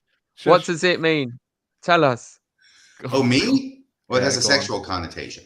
Thank you. Ooh, right. Nemo, you filthy boy. I regret nothing. I take nothing back. So I put it to you, gentlemen, that Russell M. Nelson is dying. And not only that, he is aware that he's dying. I mean, we're all dying. Let's get philosophical for a moment. But I think he is aware of his mortality. I take the view that he has seen Queen Elizabeth II die, who is one of his compatriots in the world stage, in the sense that she's another really old person of unelected global known with power. Yeah. And so I think that teariness at the end, I think was genuine, and I think that he recognizes this could be his last conference, which is why I think we had his swan song hymn, God Be With You Till We Meet Again. It was his little goodbye. I think that's my personal take on that. And I'm going to bring PD into the chat. Oh, I'm sorry. Carry on. PD, I agree with you, but I think they sing that song every conference at that point at the end. I don't think that's their final song at every conference, is it? Unless I've missed something. Well, I'm certainly accustomed to hearing it, but I do think it had special meaning. It's always at the end. It's always at the end of Music and the Spoken Word. It's always at the end of that every week. That is how they finish Music and the Spoken Word, but I'm not sure. Either way, that's my take. What are your thoughts, gentlemen? All three of you, because what a menagerie this is. This is like the Royal Rumble. This is. People just keep coming. Hell in a cage. That's what it is. Okay. Yeah, what do we think to the idea that Russell Nelson the Royal might not be knockout. around? Well, I will tell you what I think. By the way, hello, PD. Priesthood Dispatches. How are you doing? I'm doing good, man. You? So, do you think you're going to be able to break out of there anytime? It looks like you're in Alcatraz. Yeah, Alcatraz. Yeah, this is my padded cell. Well, at least you got a padded cell. Yeah, well, I didn't have a padded cell before, but they gave me one because I'm extra special. Okay, so what I think is this. Yeah, I've thought for a long time, and I've actually made the joke as recently as within the past week, that President Nelson's going to bury all of us. But of course, knowing that's not really true, it's a joke because he's like the Energizer Bunny. And last April, he became the oldest president of the church. And there's a part of me that recognizes, just because of life's experiences, first off, he cannot go on forever. And when he begins to go downhill, it will probably be quickly. And I'm afraid that that's what we saw the beginning of here. I do not think there's any way that President Nelson would sit on that stool unless he really felt he had no other alternative.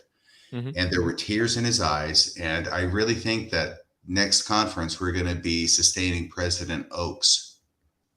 And by president, I mean president with a capital P. Prophet, president, Mhm. corporate soul. I thought I mean, the big clue is he's reached his 300 countdown for the temples, which whoa, PD whoa, predicted. whoa. We're not there yet. Ooh, what? We're not there yet. Whoa. Don't rush ahead, Peter. What? Slow your roll, bro. There's a plan. PD has been staying up all okay. night just to say this, and now you're He's been grabbing it. backstage. It's almost like the way Ruined Nemo for acted an when I hour. started talking about President Nelson not being president, not being around next. It's like, at the don't steal beginning, my Well, thunder. and he says, whoa, let's move on, let's move on, because I don't want you stealing my thunder. No, but did anyone notice that President Nelson had that security guy? Okay, that wasn't just a member of the 70. Isn't that a secretary? No, he'd got the security pin. Okay, so they all wear a little lapel pin, the little gold thing. And he came out every time, and he walked so close behind him that I thought he's there to catch him. And then he'd get to Wendy, and he'd step back a little bit with his briefcase. And then, especially in this last session, it seemed like he'd always speak about trying to spot the children, wouldn't he? To kind of talk to the kids and stuff, and he'd wave to people. But it seemed like at the end there, he was just looking around. He didn't know where to look. He almost looked lost when he got to Wendy. And yeah, I think that was his final kind of. Yeah, he looked like Joe Biden at the White House Easter egg hunt. Every time I see Joe Biden at like a stand giving a speech, he's just like, yeah. By the way, Nemo, so you know, when you're eating things on air, I take it as a personal challenge to try and make you spit it out. Okay, that's fine. That's fine. No, he had the briefcase, and the briefcase is the briefcase because I'm paying attention, right? Because I actually have to football, talk about it. Yeah, it's the Mormon nuclear football equivalent of the nuclear football. To all, with the explosives planted at the base of all the temples throughout the world. So yeah, he gave it to him, and then he has it, and then he's right behind him. I just thought he was the secretary or something, but you're right. It probably was there to try and help in case, something bad happened. And what we're talking about is probably falling, because my impression is obviously that President Nelson is not feeling tip top right now. And I think maybe he's experiencing dizziness as part of this. And I think that this is my guess. I don't expect I'll ever get verification of this, but at the beginning of the first session, he was scheduled as usual to give the opening talk, but he didn't. And then it was President Oakes who gave the opening talk. And then President Nelson finally comes around at the end of the session to give his talk, which sounds like an opening talk. But I think that he was hoping that he would be able by the end of that session to stand up without the stool, because that's got to be ignominious to a man like him. Yeah, he's 98. He's old, But things at least don't work so well when you get to that age. At least he's avoided so far having to stay in his seat with the microphone. That could be the next stage if he does make it to the next conference. Okay, I think we need to take some bets about that now. I'm going to start an official pool on this subject, and I'll give you good over and under on the odds. Yeah, $20. $20 what? That he makes it. $20 that he makes it? Yeah, we're talking about until is it the beginning of next conference or the end of next conference? We've got to be specific here. He makes it to the beginning. Okay, because I don't think he's going to make it to the end. What are the odds on making it to the end? What has this place become? I shouldn't be laughing at this. It's like Groucho Marx said. Like Groucho Marx said when he was very, very old. He was talking about, death and everything. He says, death is funny when you're not the one doing it. Yeah. Death is funny when you're not the one doing it. Yeah. Well, it's going to be interesting because, so the hierarchy is Oakes is next, but Oakes is looking incredibly frail. And he wasn't making not as frail as Eyring, though. Eyring had a real shuffle on. And not as frail as Elder Ballard. Like that. Yeah. I don't know. Elder Ballard was looking quite stocky. That's part of the Holland's walking with a stick currently. Yeah. Ballard's in Britain, Ballard looked very old, and he was just Mhm. rambling in his talk. It was just pointless nonsense. Holland went on about being old, like they're all feeling their mortality very intensively. So they talked about it a lot in their talks here in Britain last autumn. So I think it's weighing heavily on them. So there could be quite a rapid clear out of the top tier, as it were. Uchtdorf's day will come. But so Purge. it's so succession is Nelson, Oakes, Ballard. Who's next? Holland. No, Eyring's got to be in there before Holland, and Oh, because it goes Holland, Uchtdorf, Written down Bednar, somewhere. and I think the maths Yeah. works out that Bednar could end up as Mm. prophet for like 10 years. Yeah, or more. Yeah. Yeah. I know, innit? Well, that will kill the church if there's any of it left. I mean, I'm if really- Oakes I'm doesn't really kill intrigued. it, Bednar would. Yeah, I've got kind of I've reached the point now where I really want Oakes to be president for a while, just to see what will happen, because it could get wild and it could accelerate a wild. revolution. Well, talking about Elder yeah. Elder Bednar, I think it's time we had a cyborg as president. RFM, hold that right there. Okay, I wasn't going to bring this up, but I'm bringing it up now. Okay. Right, I mentioned it earlier. Looking at the way that Oakes and Eyring were walking to the pulpit and back, they could be animatronic. They were very stiff.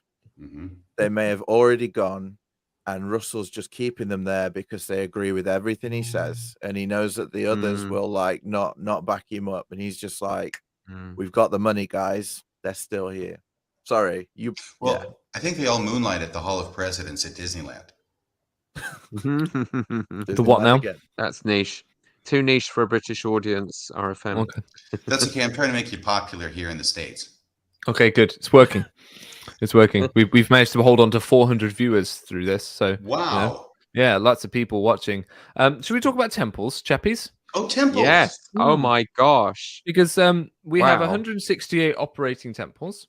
There's 53 under construction. There's 54 in pre-construction. And no, the design phase they called it. I.e., we've announced pre-construction it. We design don't know what phase. we're doing. So, Design phase. yeah, and then there's new temples, which I couldn't write down quick enough, but I wrote down generally where they were. Someone will get me a specific list in a moment.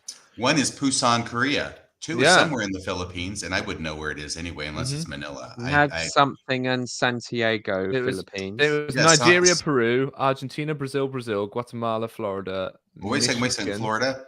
Yeah, Jacksonville, Grand Rapids, Michigan, someplace Texas, in BFE, Texas. And then Nevada, and then Washington. No Scottish Tacoma. temple. But we also got 4 what he called metro temples, which is essentially his way of. He was saying that Mexico City is such a large metropolitan area that it's difficult to get to the temple. So we're basically going to build 4 peripheral temples around Mexico City, which is wild. That is wild. Can you imagine? Can you imagine how the people in Scotland feel right now? I mean, 21st century saints. Mexico City. They are livid. Yeah. You know, from Scotland, it's like 10-12 hour drive, whatever it is, to London, or like a 7-6 hour drive to Preston, or from Ireland you've got to take a boat or a plane. But in Mexico City, you've got one in the middle, and then you get 4 more just on the outskirts. The people that just can't be bothered to drive in. You know, can't take the subway. No, there's no subway there. They've definitely got more members than Scotland, though. I know, but they're down just to maybe throwing them 2,000 everywhere. active. I propose a temple at Scone or Scone. Where? Scone. Isn't that where they used to crown kings of Scotland? That's right. Yeah, the Stone of Scone. Going off So, Shakespeare. What's the significance of the number of temples we saw, PD? The significance was that in the prediction show, Peter predicted there would be 6 new temples. You, Nemo, predicted 8 to 10, unfortunately, and I predicted 18 on the Holy dot, crap, really? because 18 took us to 300 in total.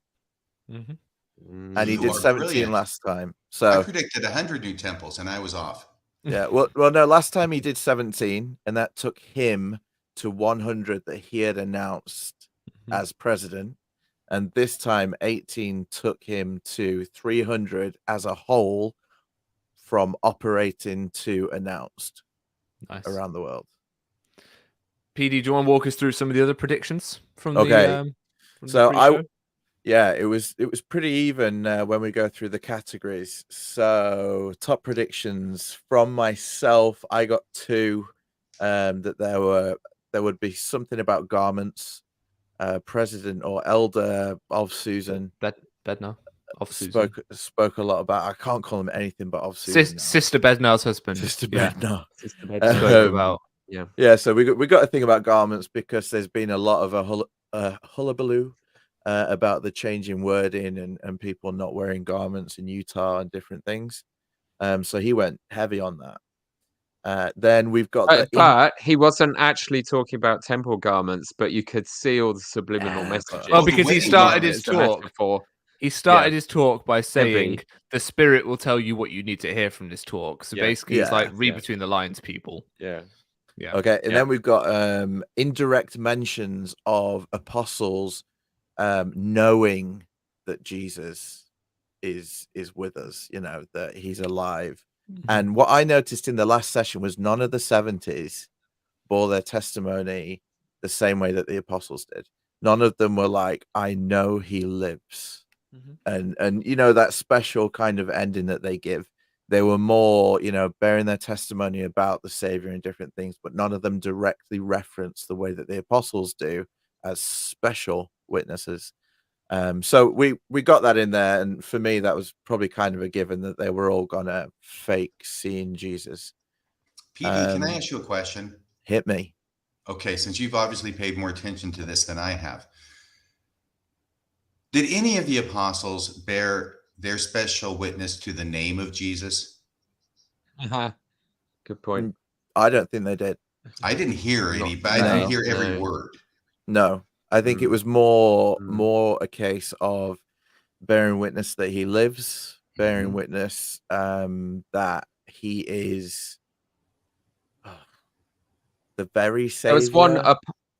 There was one. I give you my apostolic witness or something, wasn't there? I think there were a few. There was an apostolic blessing. That was weird. But yeah, they indirectly reference their special witness kind of status. So that was all I got right. Because rumors of endowment changes, they were never going to do that. No. I would say that guessing 18 temples is huge. Dude, good job. What can I say? I bet you thought you weren't going to get it, and then all of a sudden he goes to Mexico City, and he goes 4 in Mexico City, and you're going, yes. You know what? On the Brit Vengers chat, I sat there in bed counting with my fingers, you know, and and on the Brit Vengers chat, I put 14, and then he said, and also for those who can't get, and I was like, boom, baby, 18. Okay, but back to Nemo's and the whole Russell M. Nelson making it to next conference. Nemo predicted that this would be a whole thing, that there would be a moment of reflection on Russell's mortality. Those were his exact words, a moment of reflection. I think we got that right at the end there. Wow. So I think so. Nemo, props, man. Can I state the obvious and just mention that even though it's a sober time, I think what I'm seeing is the spectacle of an aged president of the church cementing his legacy by announcing a plethora of large, lavish, and expensive buildings that are absolutely not needed in this church. We have a situation where we're closing down meeting houses and consolidating wards and stakes at the same time as we're proliferating temples. He's building a global network of mausoleums to himself. That's what he's doing. Yes, he's building his Taj Mahals. It's Ramses of Egypt, building all the huge construction projects in his name. Yeah, he's probably annoyed the second coming hasn't happened yet, because I think that's what he's thinking. I'll just build all these and they will be busy, even though temple attendance is and when plummeting. you live to that age, you kind of think, the second coming's got to happen. I genuinely think in decades to come, there will be decommissioned temples as visitor centers. You know, with or kind of almost like on permanent open house where they're just showing the yeah, public yeah, how it or works. like half of it's shut down. So one set of the endowment rooms and different things is totally shut down. They still run a limited kind of Well, yeah. you say visitor centre. I'm really miffed because the London Temple Visitor Centre has been closed, Mm-hmm.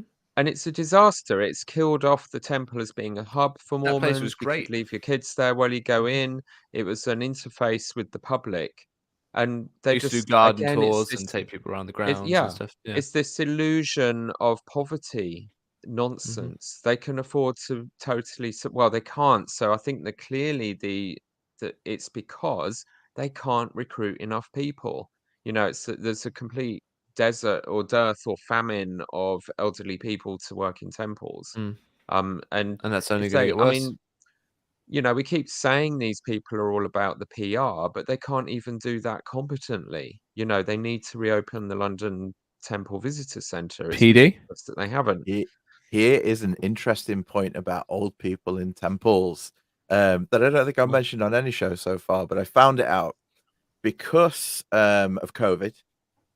Some people obviously passed away due to COVID, due to old age, and to become a sealer at a temple is like a big thing. You know, it has to go to Salt Lake and be sorted out and different things. And you were assigned to that temple to know others. So for my brother's wedding in Edmonton, Canada, my dad was a sealer in Preston. He had to get a letter from the first presidency to take to the temple president in Canada to be able to just work for that day in that temple to perform that Pretty full on. ordinance.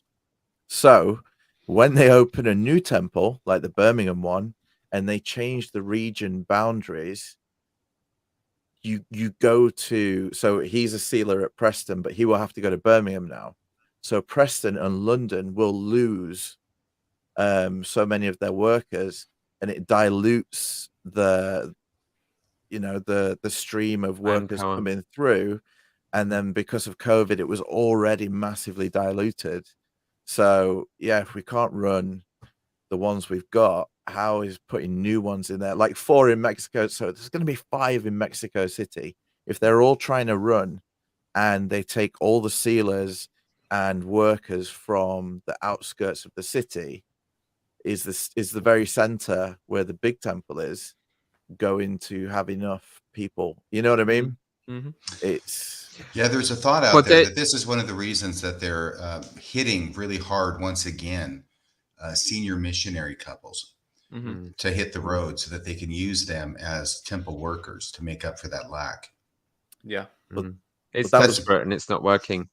I mean, as we discussed before, these temples are becoming a black hole, opening up in a region and sucking up the last remaining available manpower.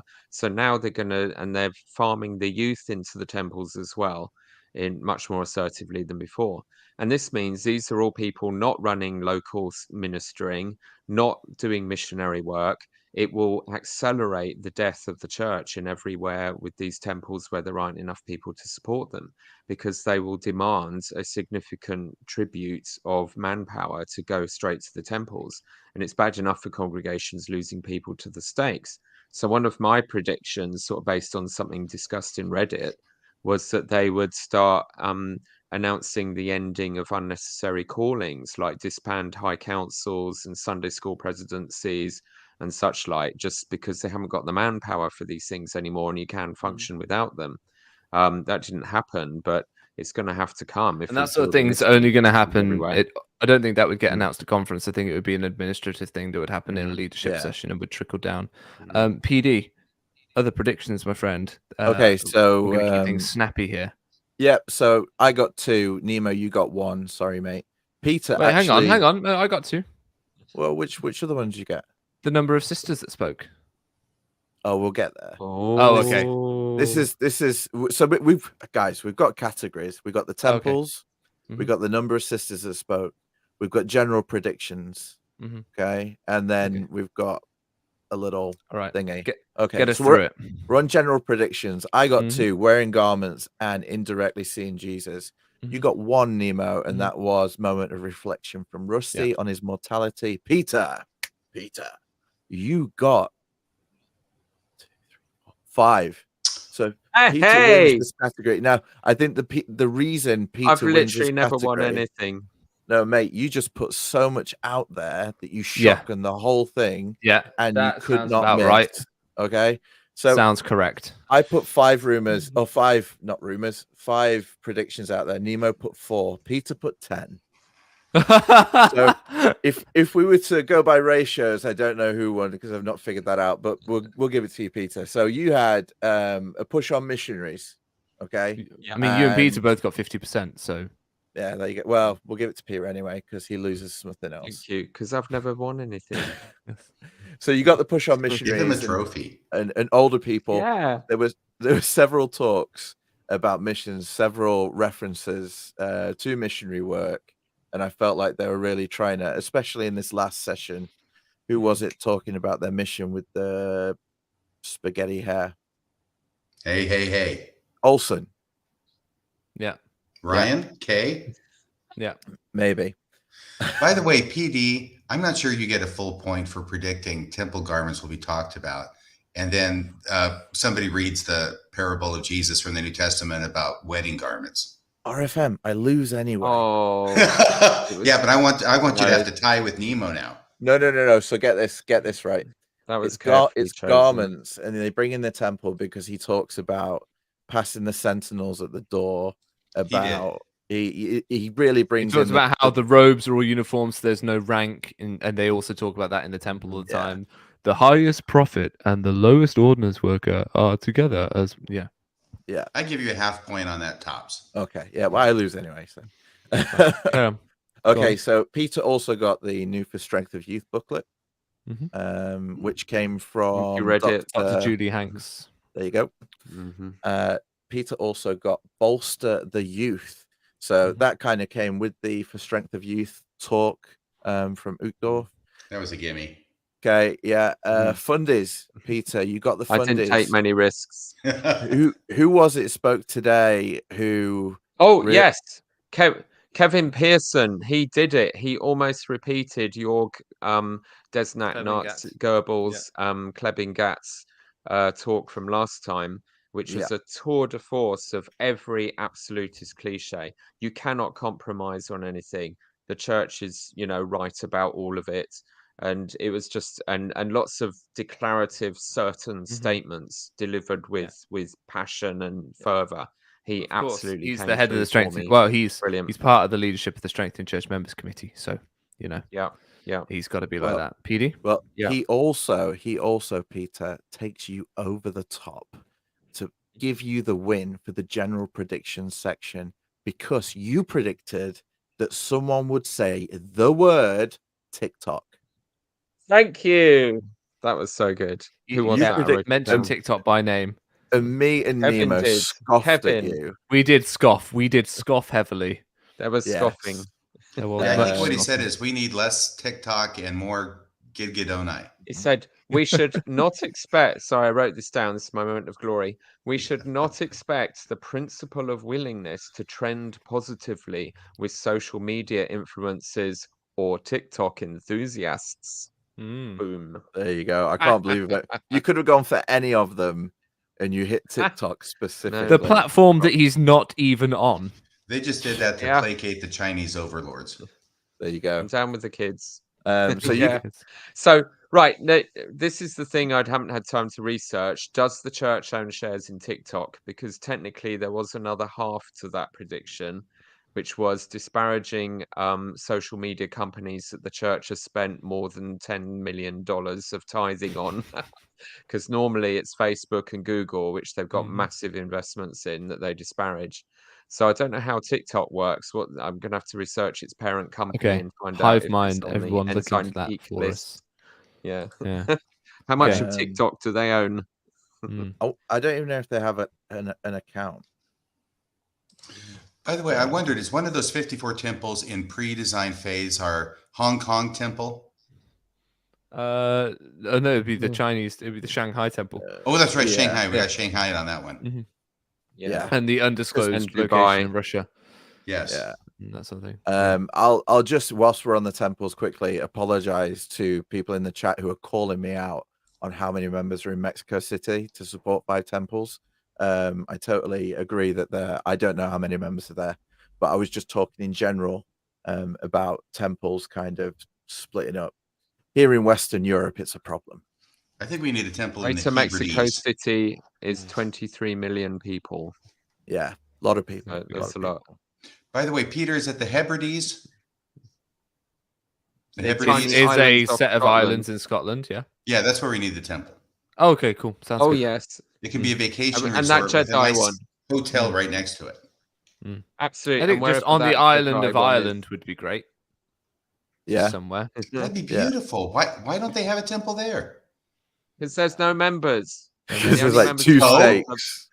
And No, a the district. only That members is no in longer an Ireland impediment. No, it's You know- my family and a few other eccentrics. That's all they've got there. That's all that's left. What'd be really interesting to know that we'll never know would be like which temple region out of all of them, with all of the announced ones and everything, has the fewest members. Like, is it China? Is it Russia? Yeah. Okay. Is it going to, you know what I Birmingham. mean? Yeah. So, I think it's Austria. I think it's Vienna, because they have like maybe 2,000 members. or Rome. If that, Like Scotland, or Rome is a good one. Norway. If you talk about cost of construction versus membership, I think Rome's going to win that one hands down. mm-hmm. By the way, PD, did you catch where in Texas that temple was announced? Oh, Waco. What? Are you kidding? No. No. That's my hometown. Yeah, we know. I'm the Waco kid. they're I'm just so excited now. They're just going to repurpose the FLDS one. The Good by- FLDS one. Yeah, the one that Warren Jeffs built. Oh, that wasn't in Waco, though. No, not it wasn't. Waco. It was No, in I was Texas. joking about That Waco. was David Koresh. Someone's They're gonna saying it's repurpose the Prosper. compound. David Koresh and the Branch Davidians, they were Waco. It And will then, rise from the ashes. yeah. Yeah. No, it's Like Prosper, Phoenix. Texas. Prosper, Texas. Oh, it wasn't Waco? No. That was very dry, very tired British humor. Nemo. there. You were having me on? Yeah, Yeah, I was having you on. No, it's where in Texas now? Prosper. Prosper. Northeast Texas. Where the hell is that? I've the never heard Northeast. of Prosper. North of Dallas. That's Yeah. not. Oh my gosh! If they're putting one in Prosper and not in Scotland or Ireland, you guys should revolt. We already are. we are. revolting. I haven't The- showered for the 3 twen- days. The 21st century saints are absolutely revolting in Glasgow. They're Oh, livid. don't say Yeah, that. They're they lovely girls. teach a Lovely. they teach a prosperity gospel. So I think it was just the name that attracted their attention.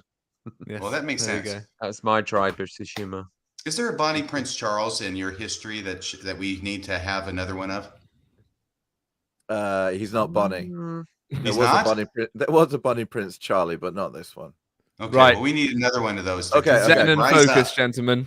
Zen and focus. How many sisters to speak in conference? This was including prayers, and the stipulation or the information was given that there was no specific sisters session this time. So it was all general sessions. How many sisters to speak? Peter, you predicted 4. I said 4. I predicted 8 because I thought we were going to get a bit of an uplift, that we were going to be on an upward trend with the sisters speaking. But it was Nemo who came in first with 6. Thank you. Congratulations, Well done. Concept. Thank you. And even just for you, Nemo. There we go. No expense Pause spared. for the man in the orange pajamas. That's right. There Okay. we go. So what won't they Oh. address? What won't they address? We came up with 4 things. One, we were wrong about 3 of them. First of all, Ukraine. We were right about that. They did not address Ukraine. They came to the edge. It got a mention. When? It got a mention did. You by missed it. It did. Anderson. He spoke about a young woman who was in hospital he when the did, shelling didn't he? started in Kiev. Yeah. Yeah. Okay, so it did we got get that. We got mentioned. that wrong as well. Then we got that wrong as well. We got all 4 wrong then, because Ukraine. That's hardly. We wanted No, them it to was- mention no, the actual problem. No, Address I had feelings. is different to mention. Like he mentioned the fact there accomplished was conflict emotional in impact. Ukraine.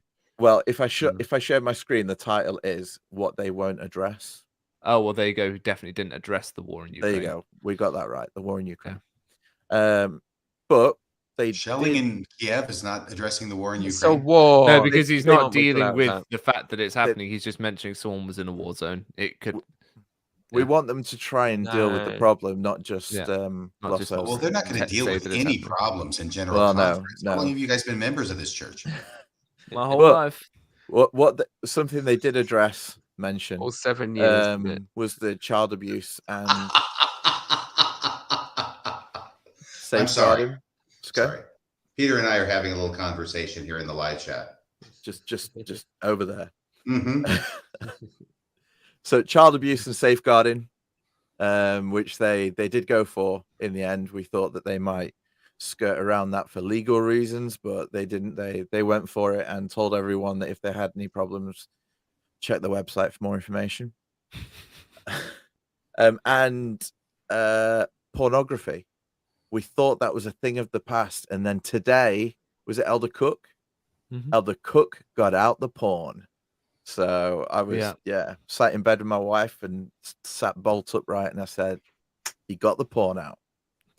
And then the chosen generation, rising high, rising high. We are the rising generation.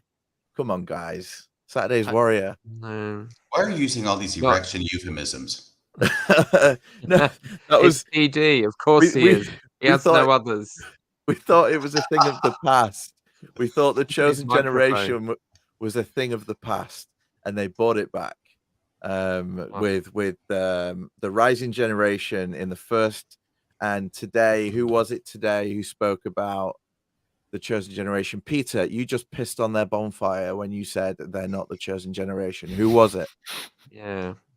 Who was I it? can't remember. I don't know, but it was real. Okay. Okay. We were all Well, there. I want to watch the two sleep-deprived Tommies try and figure out where it is. Yeah. By the way, is It was- Tommy, is that derogatory? Is that a name I really? shouldn't be calling you? No, I know. positive. The Tommies are heroes of war heroes. Yes, Okay. Tommies. Okay. The ordinary chaps fighting in the trenches. Then I'll try and use something else that's insulting. Okay. Yeah. So Yeah, me too. the scores on the doors, if we were going to go by Nemo's thing that he's been saying, the general one was won by Peter. I won the temples. Nemo won the sisters. Not in a You weird bet I way. did. So that's a draw, but we know that the Americans don't do draws. So the decider and the actual winner was the hive mind of ex-Mormon social media. Woo! Because they Thank got you, Reddit. they got a whopping 1, 2, 3, 4, 5, 6, 7, 8, 9, 10 predictions correct. And I will run down them quickly. The Mhm. Nelson loving, and I think that's evidenced by the fact that he got pretty much more than Jesus. Thanks to Nemo. Stay on the covenant path. Technicality. Yeah, covenant path kept coming back, baby. It did. They need to start issuing maps. Then blessed to have a prophet. You know, that was going to be gaslighting on abuse. I think the fact that President Nelson in the first session said that we do everything we can when all they've got is like a 20-30 minute video for leadership, and they don't do background checks. Covenant Path was mentioned 15 times during the conference. There you go, Reddit. Love it. More times than Joseph Smith. So gaslighting on abuse. Tracy Browning to be on show. Tracy Browning was fantastic. Loved her. But she was in the first episode, I was going to say, first session, like third or fourth speaker. And I was like, how obvious do you need to be? So no call to Missouri. There wasn't. At least one talk on stay in the boat.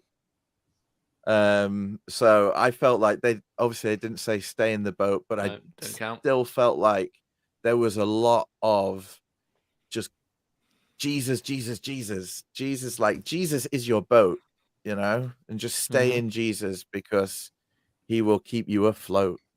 That rhymed. Talk to families about a loved one who has left. Now, I've seen 3 of the sessions. I missed the Saturday afternoon, Saturday evening. I've heard the halftime shows, so correct me if they mentioned it. But this evening, the 70 who looked like a football player, who looked like he could have grind me into like salt. Who was that guy? Bald. Oh, he spoke. was Eddie. Yeah, he spoke about the loved ones that we are dying to kind of. He didn't say bring back, but he that's why I ticked that one off, because grieving for. Yes. Yeah, that's the one. So I felt like that was enough to give Red at that point. There was the caution about media and you know where to get your information. We had in the first session all about what was he saying? He was saying that God is the source of truth and church is the source of God, and that if we have any questions, we go to God. So we go to the church. We don't go to the internet and media and RFM and John DeLynn and Pete, whoever. We just go to the church. And then finally, we love the LGBTQ while secretly hating them. Jeffrey R. Holland this evening said that he went through a whole list of people that he grieved with. And he said that he grieved with the LGBTQ community, which I thought was really nice. I think he even may have said that he cried for them. But then he said, when did grieving for people become a virtue? Yeah, he grieved for them rather than and then actually he just said something to help them. Yeah. But what he did is he included them in a list of like the mentally unwell, deranged. The mentally deranged. Like, so he put me on the list, and then he put the LGBTQ people with me, which was just wrong of him because they're not deranged. Yeah. So, but he put the community. He put the community there, and then he said because of the consequences, because he knows the consequences of their decisions. Speaking about the LGBTQ community, so that I felt that was like he was saying he loved them because he grieved for them, but then he kind of hated them because he said that there was going to be some serious consequences to your decisions. You know, they're self-sabotaging their salvation.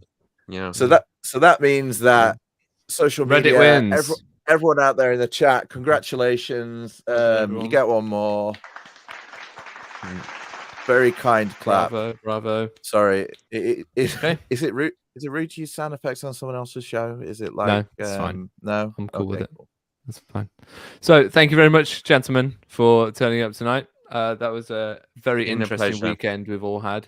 Thank you. We all know where to find RFM. To find these 3 lovely men, their links will be in the description.